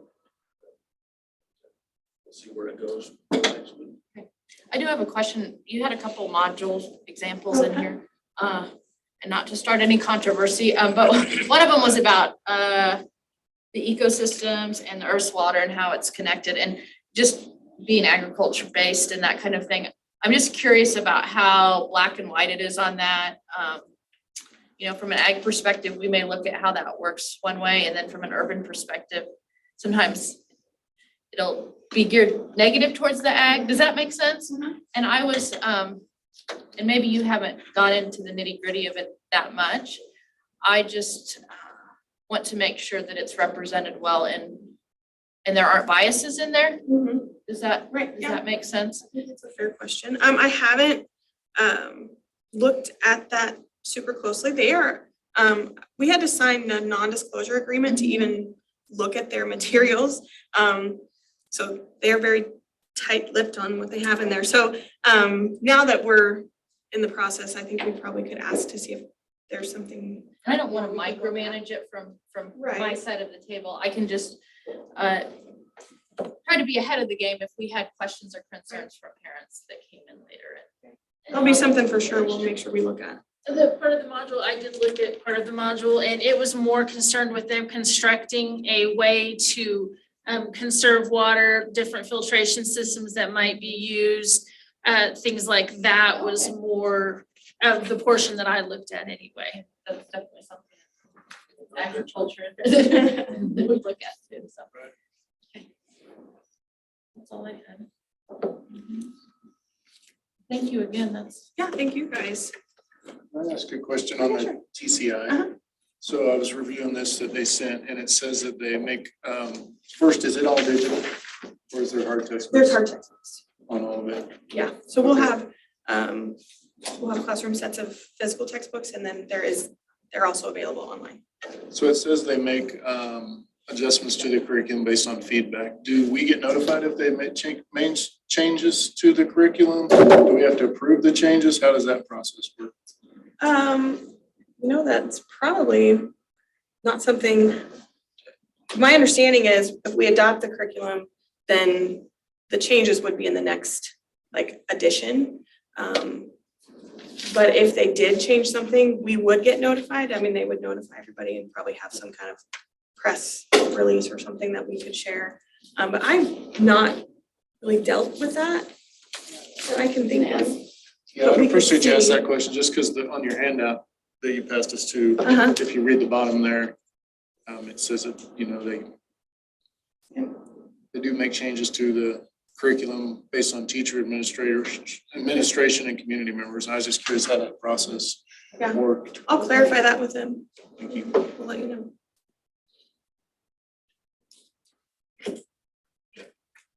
Anything else for me? Thank you. Thank you, guys. Thank you very much. Okay, we will move on to, Yeah, that was a good question. Yeah, you hate to approve curriculum and then it evolves. Yes. unfinished business, discussion of board vacancy. We had talked about how we were kind of waiting until we got through our superintendent process. And so we left that on the agenda. If that's something you guys want to talk about a little bit more tonight, or is it where we're at?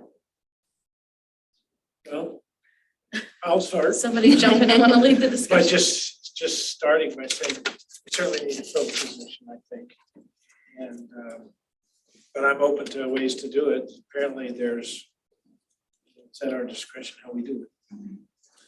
But I certainly think now that we're checked the earlier box, we're ready to address this one.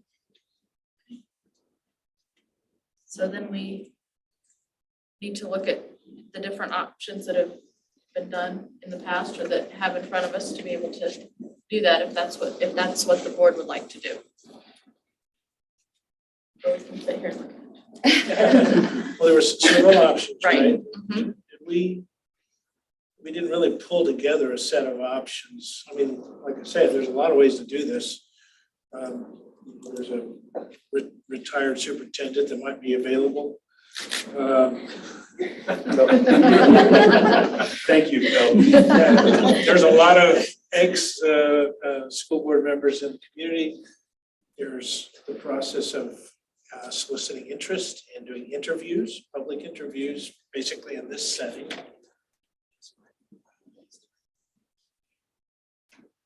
There might be others too, I don't know.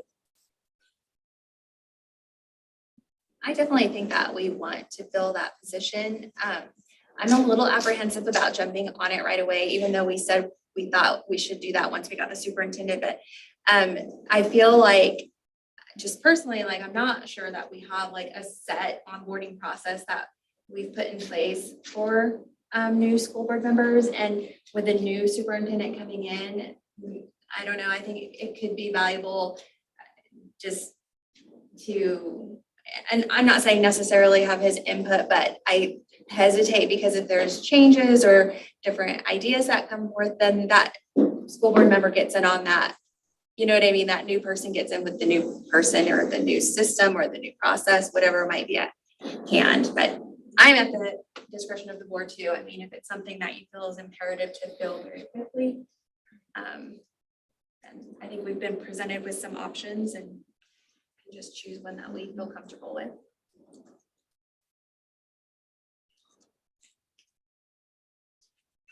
Well, would it, not to push it off to another meeting, but would it help if we, perhaps Dana and I or a couple of volunteers want to sit down and we can get in writing in front of us what those options would be in a little more detail? Is that something? I have a question. Oh, go ahead. If we did not fill it, can it go on the ballot in November? No. You know, KSB is what it is, but it's a wonderful resource for us as a board. And I'm just curious, this isn't a new issue, can't be a new issue for them. So I'm just wondering whether they could provide us with, you know, sort of the most common options. Mm-hmm. Okay. I can reach out to them and solicit that information directly. Yeah, for sure, I think. Try to keep it simple for you. Yes, yes, and yes. others, yeah. I just, you've listed the options there, but I would just be more comfortable having more of a set plan in front of us so we can have a little bit better of a discussion, because this isn't something that, well, you, I don't know if you've been on the board when this has been done, but the rest of us haven't necessarily. Yeah, but see, there's, Well, we did that, yeah, I guess we did. that was a different time and a Yeah, different board. that's true. A different community. I've already blocked it all up. It's been a lot since then. Yeah. I have a question about it too. With the board member that stepped down, when is her reelection day? So it would be November of 23. So whoever we appoint, if we choose to appoint, would basically run for reelection in November of 2023. then they would be running for a 4-year term at that point. So this is an appointment to fill the unexpired term. Unexpired term is basically.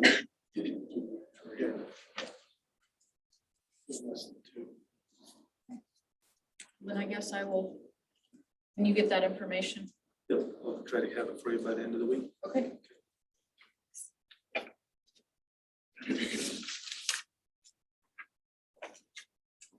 Move on to COVID update. Linda, not only music, but I think we need flashy lights. Tonight. Yep, for tonight. No, because it's the end of the year. All right, I think you guys all have a handout. Did you guys get a handout? All right.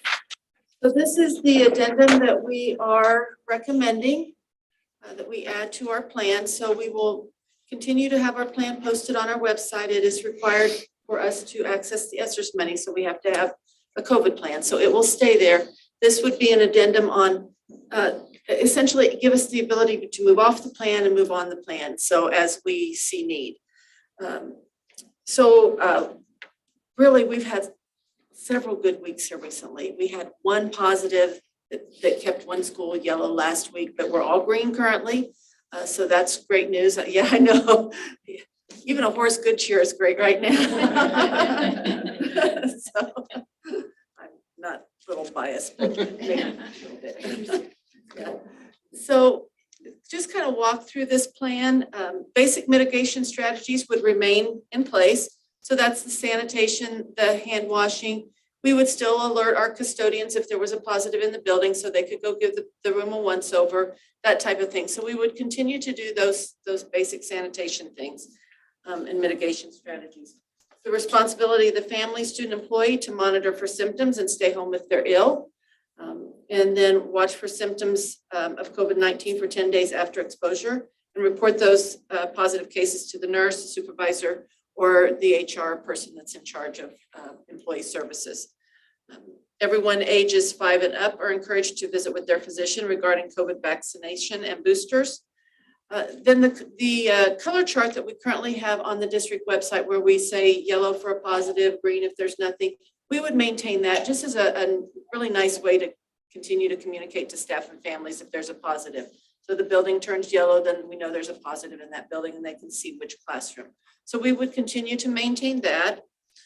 In the event that there was a positive in the building, that room would then be designated as yellow on the website.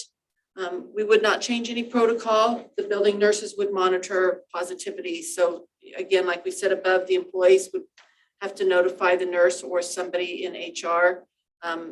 The families would have to notify if their kids, oh, we're staying home because we have those symptoms, and we would still be able to offer the services to test. So that would still be maintained.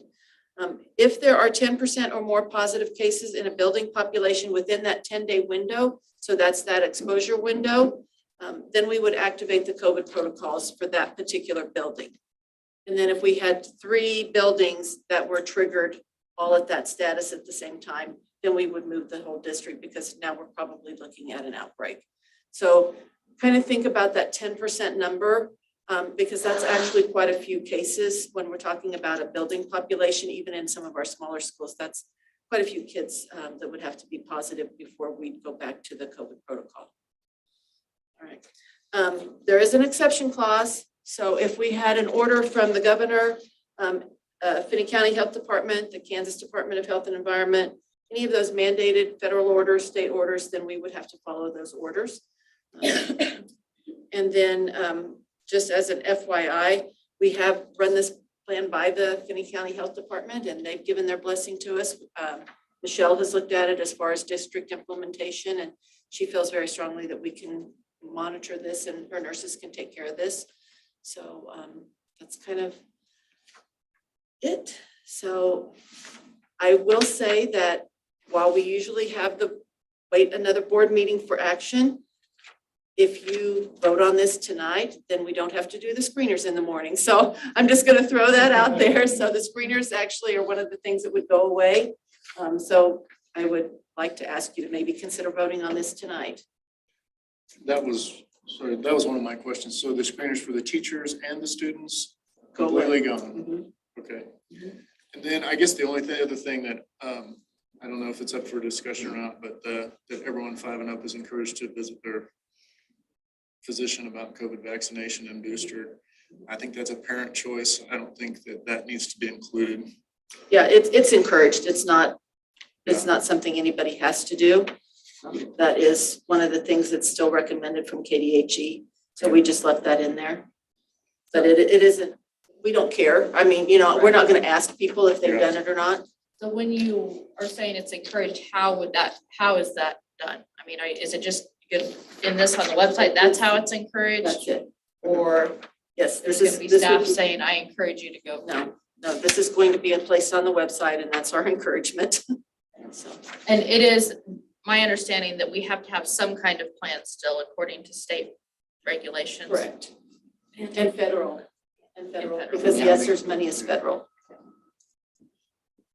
So we're not changing any of our other plan. It will still exist, so we can go back to it if we need to. So that's that 10%, then that building would go on to do more distance seating and that type of thing if we need to go back to it. And as a board, if that's something you wanted to remove that wording, would that affect anything? 10%.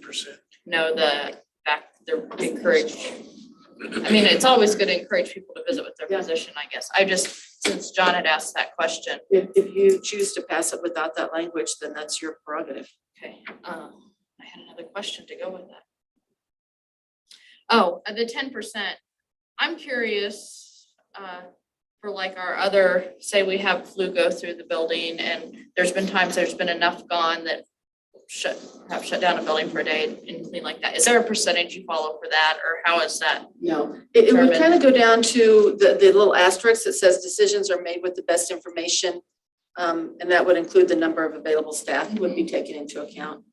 So, and Michelle and I actually talked about that because, as you said, there's a lot of other things that could be spread other than just COVID. So, you know, if there's something, I think here, help me out here. There's influenza. I mean, Well, I'm thinking with some of our students, we've actually had, We've had whooping cough. yes, yes, Yeah, that's come in. So some of those, and they are all reportable. So she has to call if we get one of those. and that's what, No good. that's kind of what my goal is, or what I would like to see is that we're treating this as other infectious diseases like that, that are, you still have to report those. And I understand with the funding and that kind of thing, we still have to have this plan on here, but I really hope that we can do our best to treat it like other illnesses and give parents that responsibility and do what we can as a school, but not go over the top. And Well, and if whooping cough, for example, thank you, Dr. Carlin, because I was like all of a sudden drawing a blank on some of these diseases. But if whooping cough is one of them, the health department could come in and say, you have too many cases, we're closing the school. So those same types of, I'm gonna say exception clauses apply for those as well. yeah, I think anytime My we question. have, you know, anytime we've taken that kind of an action, like with the flu, I can't even remember if we've ever done that with the flu, but it would be at either the direction or the request of the health department, unless we had so many staff members out that we just couldn't staff it, because, you know, we would stay open as long as we had enough staff to teach and supervise. But in those instances where it's happened, it's been by directive of the health department over the last 17 years, you know, so. No, nothing really. It's just that it seems like we have to have something in place that suggests how we would reinitiate, et cetera, et cetera. And this does pretty, I mean, this is, thank you very much. I think this works, in my opinion, very well. But like anything else, I mean, if we want to revisit it, we just revisit it. Right.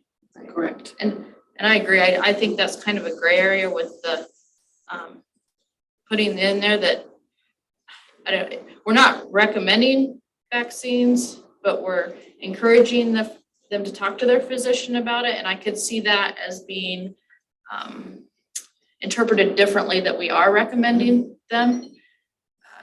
If we're not, I don't know, I'm kind of there with John a little bit, that maybe I'd be more comfortable if that was taken out, but I also would be willing to discuss why we should leave that in there, you know, I like think that. for me, I think it's a good thing to keep in there just because it also sends a message that if you have questions about that or want more information or something like that, that's not something that the district is responsible for. We're recommending that you go talk to your physician, you know, because we do have those health people in place, and that's not, to me, it also encourages them, like, that's not something that, you know, you necessarily come to a district nurse to get that information, go to your physician. Would it make, or would it help people feel more comfortable if there was wording in there about COVID vaccinations and early intervention? Or just leave it the way it is? I have a concern with it too. Sorry, I've lost my voice, but I don't think it's proven yet, and there's some controversy around it. So I don't want it to look like we are encouraging for kids. I would also prefer it not be there. I mean, that's parent responsibility on anything, whether it's a flu shot, a COVID shot, or But this is anything. specifically the COVID plan. So, I mean, if we needed to put a plan in place for influenza or whooping cough or anything else, then that becomes a separate issue. But this is specifically for COVID, so it talks about COVID vaccine. I mean, it's something that is out there. It's very mainstream. And again, like, I believe that this takes it off of any of our health people, because it is encouraging them to go talk to a physician about it, a professional who can give them, I'm not saying our health professionals aren't educated in that, but to me, it takes it off of the district's plate and gives it to their personal physician.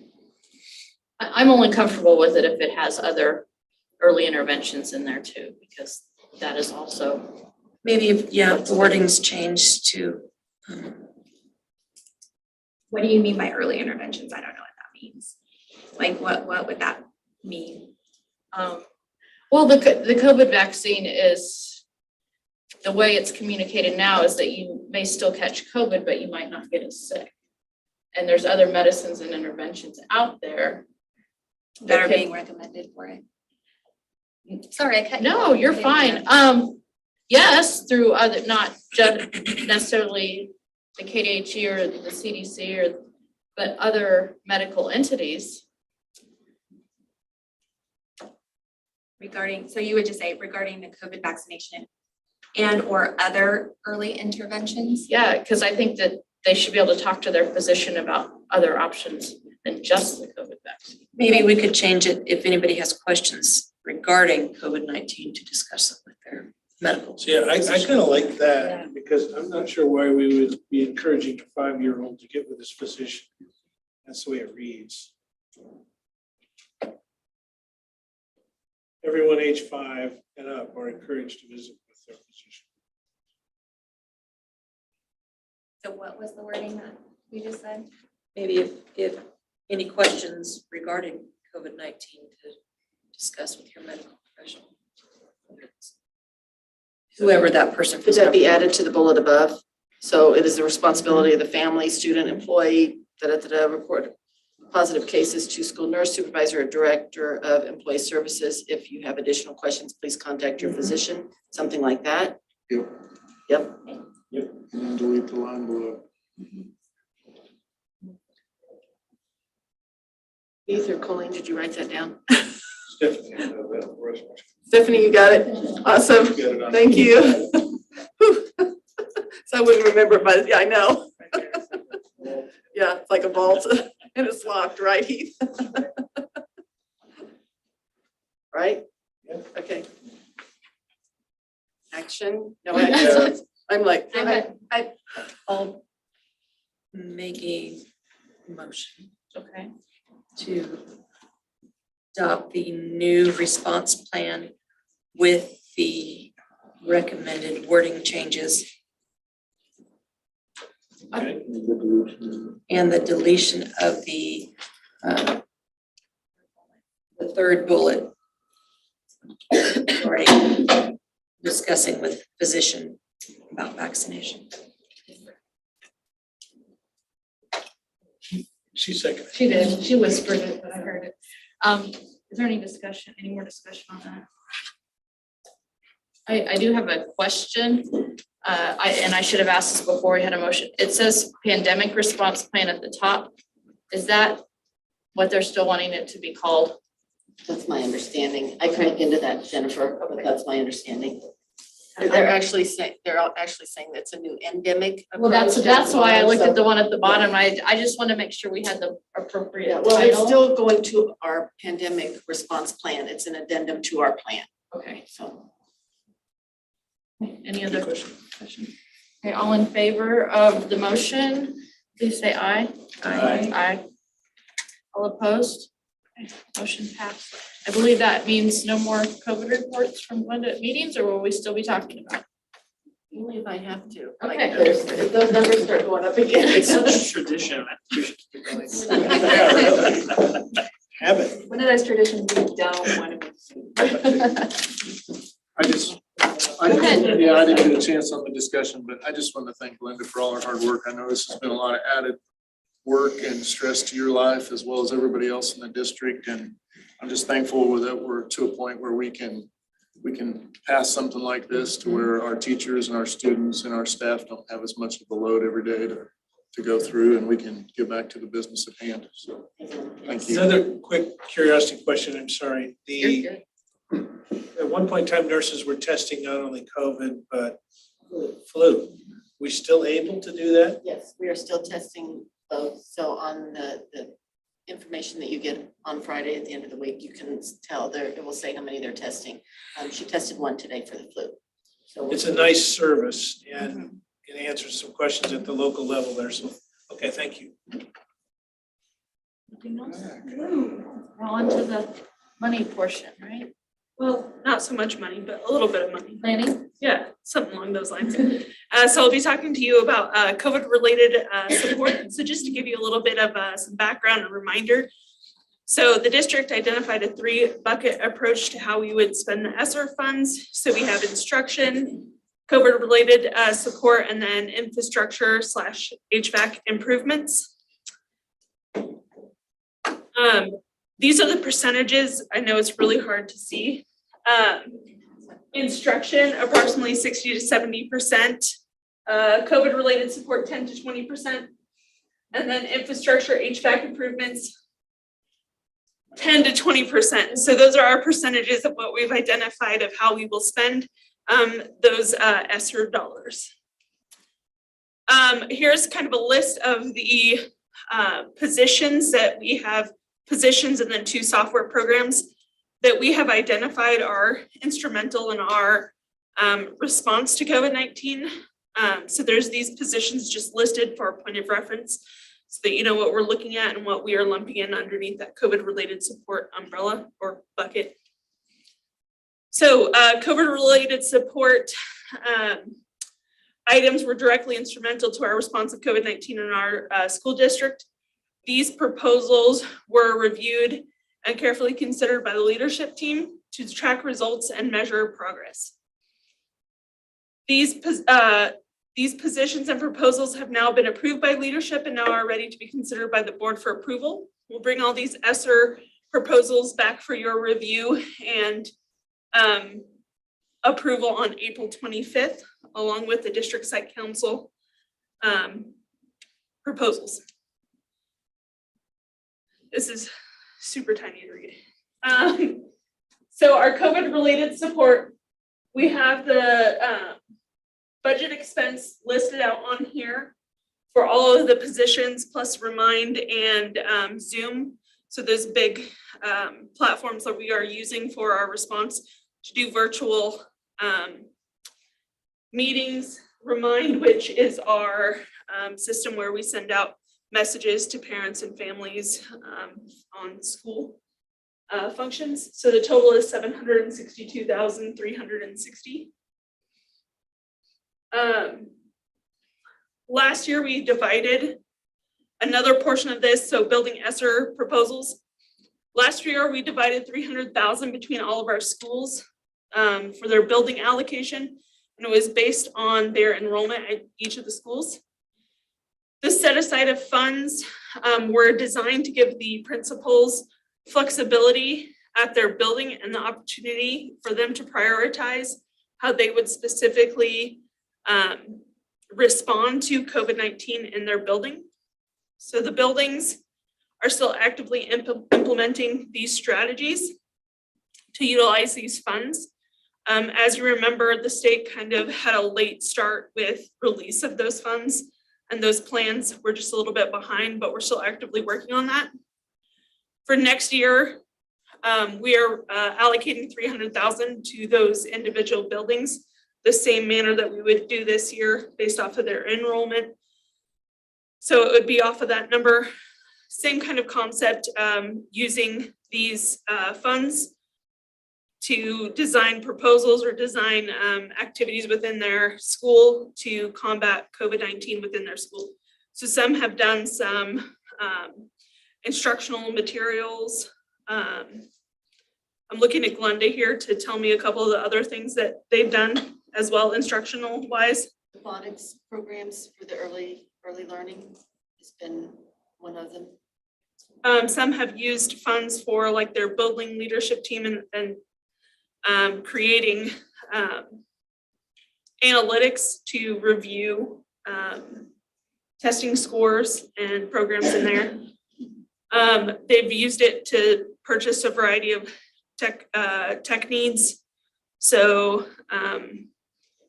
as well, so iPads or a TV for Zooms and in the event that there's any remote learning. They're also looking at it for SEL and like the anti-vaping stuff, detectors, some of those kinds of things as well. Sorry, vape detectors, that's what you said. So in summary, for the next meeting, the amounts for the following items do align with our current budgeted plan for ESSERs. for fiscal year 23. So district site council instruction proposals to the sum of, can't see that number, 2.6 million, COVID-related support, 762,360.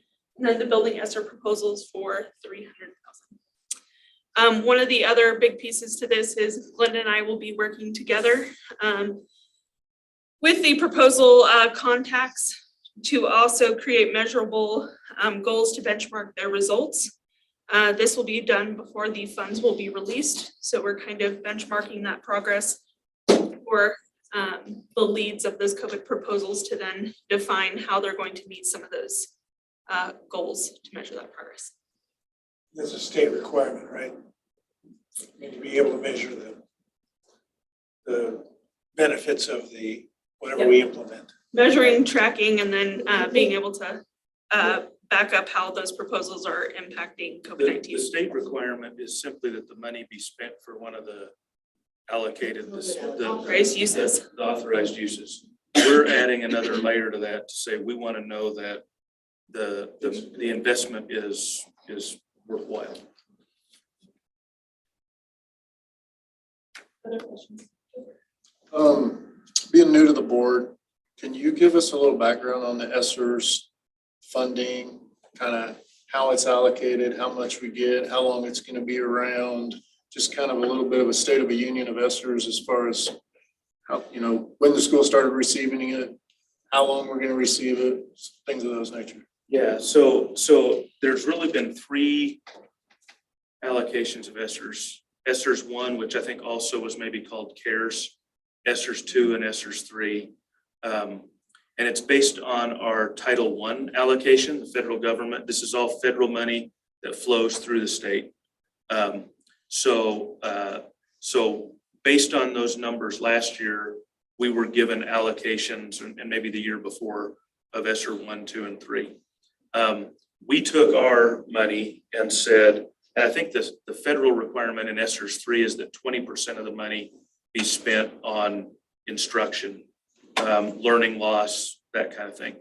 We said we want to spend 60 to 70%, as Colleen shared, 10 to 20% on infrastructure. And again, the next meeting you guys could be spending a lot of ESSER's money, right? Because the energy project includes that. That's the 3 million from ESSER's. And then the other ESSER pieces. So the third bucket we had was that COVID-related support. The district kind of adopted 2 main priorities with this. One was to have all students at or above grade level, and the second was to have all students on target or better with their social emotional development.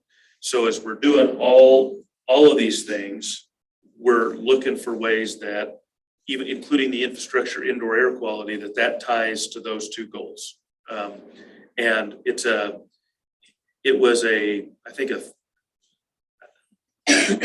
money all has to be spent by September of 2024.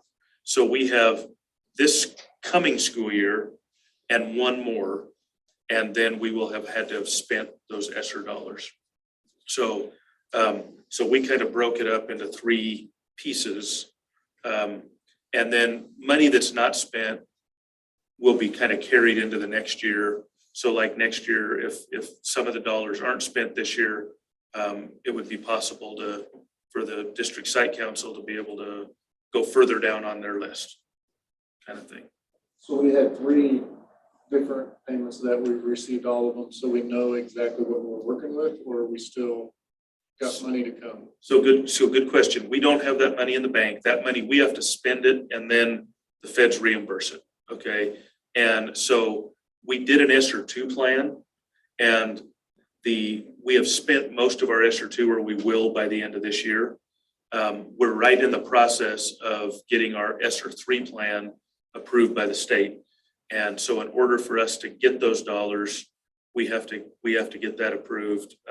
It'll happen, but there's a little contention among some school districts right now and the state as to how that process works, but Colleen's working on it. But then as we get into spending those dollars, since this is federal money, you gotta basically, you can't draw it all down ahead of time. You gotta draw it down as you're using it, basically. What determines, you may have said this, what determines the, the size of your project or the size of your proposal to the state for dollars? They gave us an amount, and it was based on our Title I allocations. How much? You said that. Okay. Thank you. I was just coming into it in the middle of it. I appreciate the, No, great appreciate the question. history. Yeah. Thank you for asking, because And I need the sometimes we reminders. forget that not everybody knows all of that stuff. And is it true that you had to apply for ESSERS and there's some work behind it to be done? Is that correct? Well, we didn't have to apply. We had to create a plan for how we would use the allocation that they told us. And yes, there is Colleen could testify to this. With any federal dollars, there is a lot of work. And Kansas has, and this is part of the reason the state's getting some criticism. In other states right now, they're not having to go to their state departments with a plan and get approved before they start spending their money. But what will happen is if they spend money that's not for one of the eligible purposes, in a few years, the feds are going to audit some of this, and they could come back to a school district and say, that wasn't an allowable use. You got to pay that money back.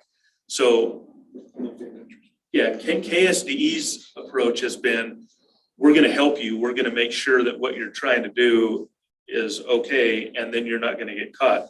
But just like any government bureaucracy, then people are getting impatient when it's taken a while to get their plans approved. So, but yes, Dana, there's a tremendous amount of overhead, just like there's any federal grant that we do.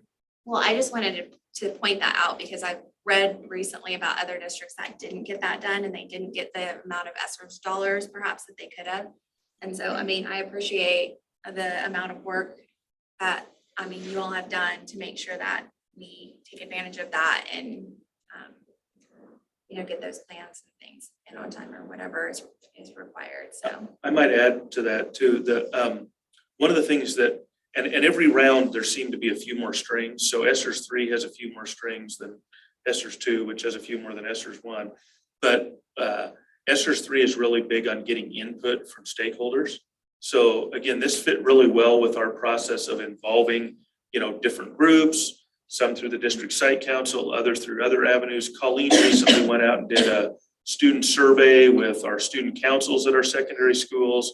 So we get student perspectives on this. So there's a lot going into that to try to give lots of opportunity for input into this.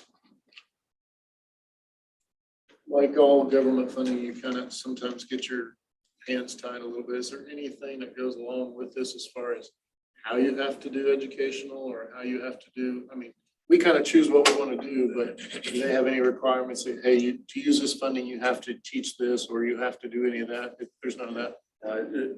I think there's 16 or 17 allowable uses. And as long as it fits in those categories, they haven't put any other strings on it. We just have to account for it.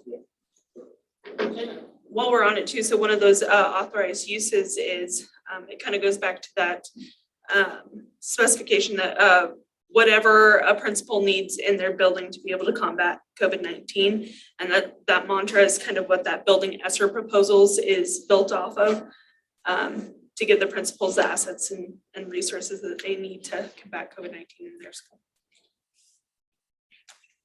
Thank you again. You bet. Okay, we'll move on to board open discussion. Thank you, Colleen. Yeah, thank you. John, do you have anything? I don't. Thought it was a good meeting. We got a lot of good information tonight. We have a lot to do between now and the next meeting. So, but appreciate all the presentations tonight, all the input and all the hard work people put into specifically the curriculum and the HVAC project. I know there's been a lot of hours put into those, so appreciate your time.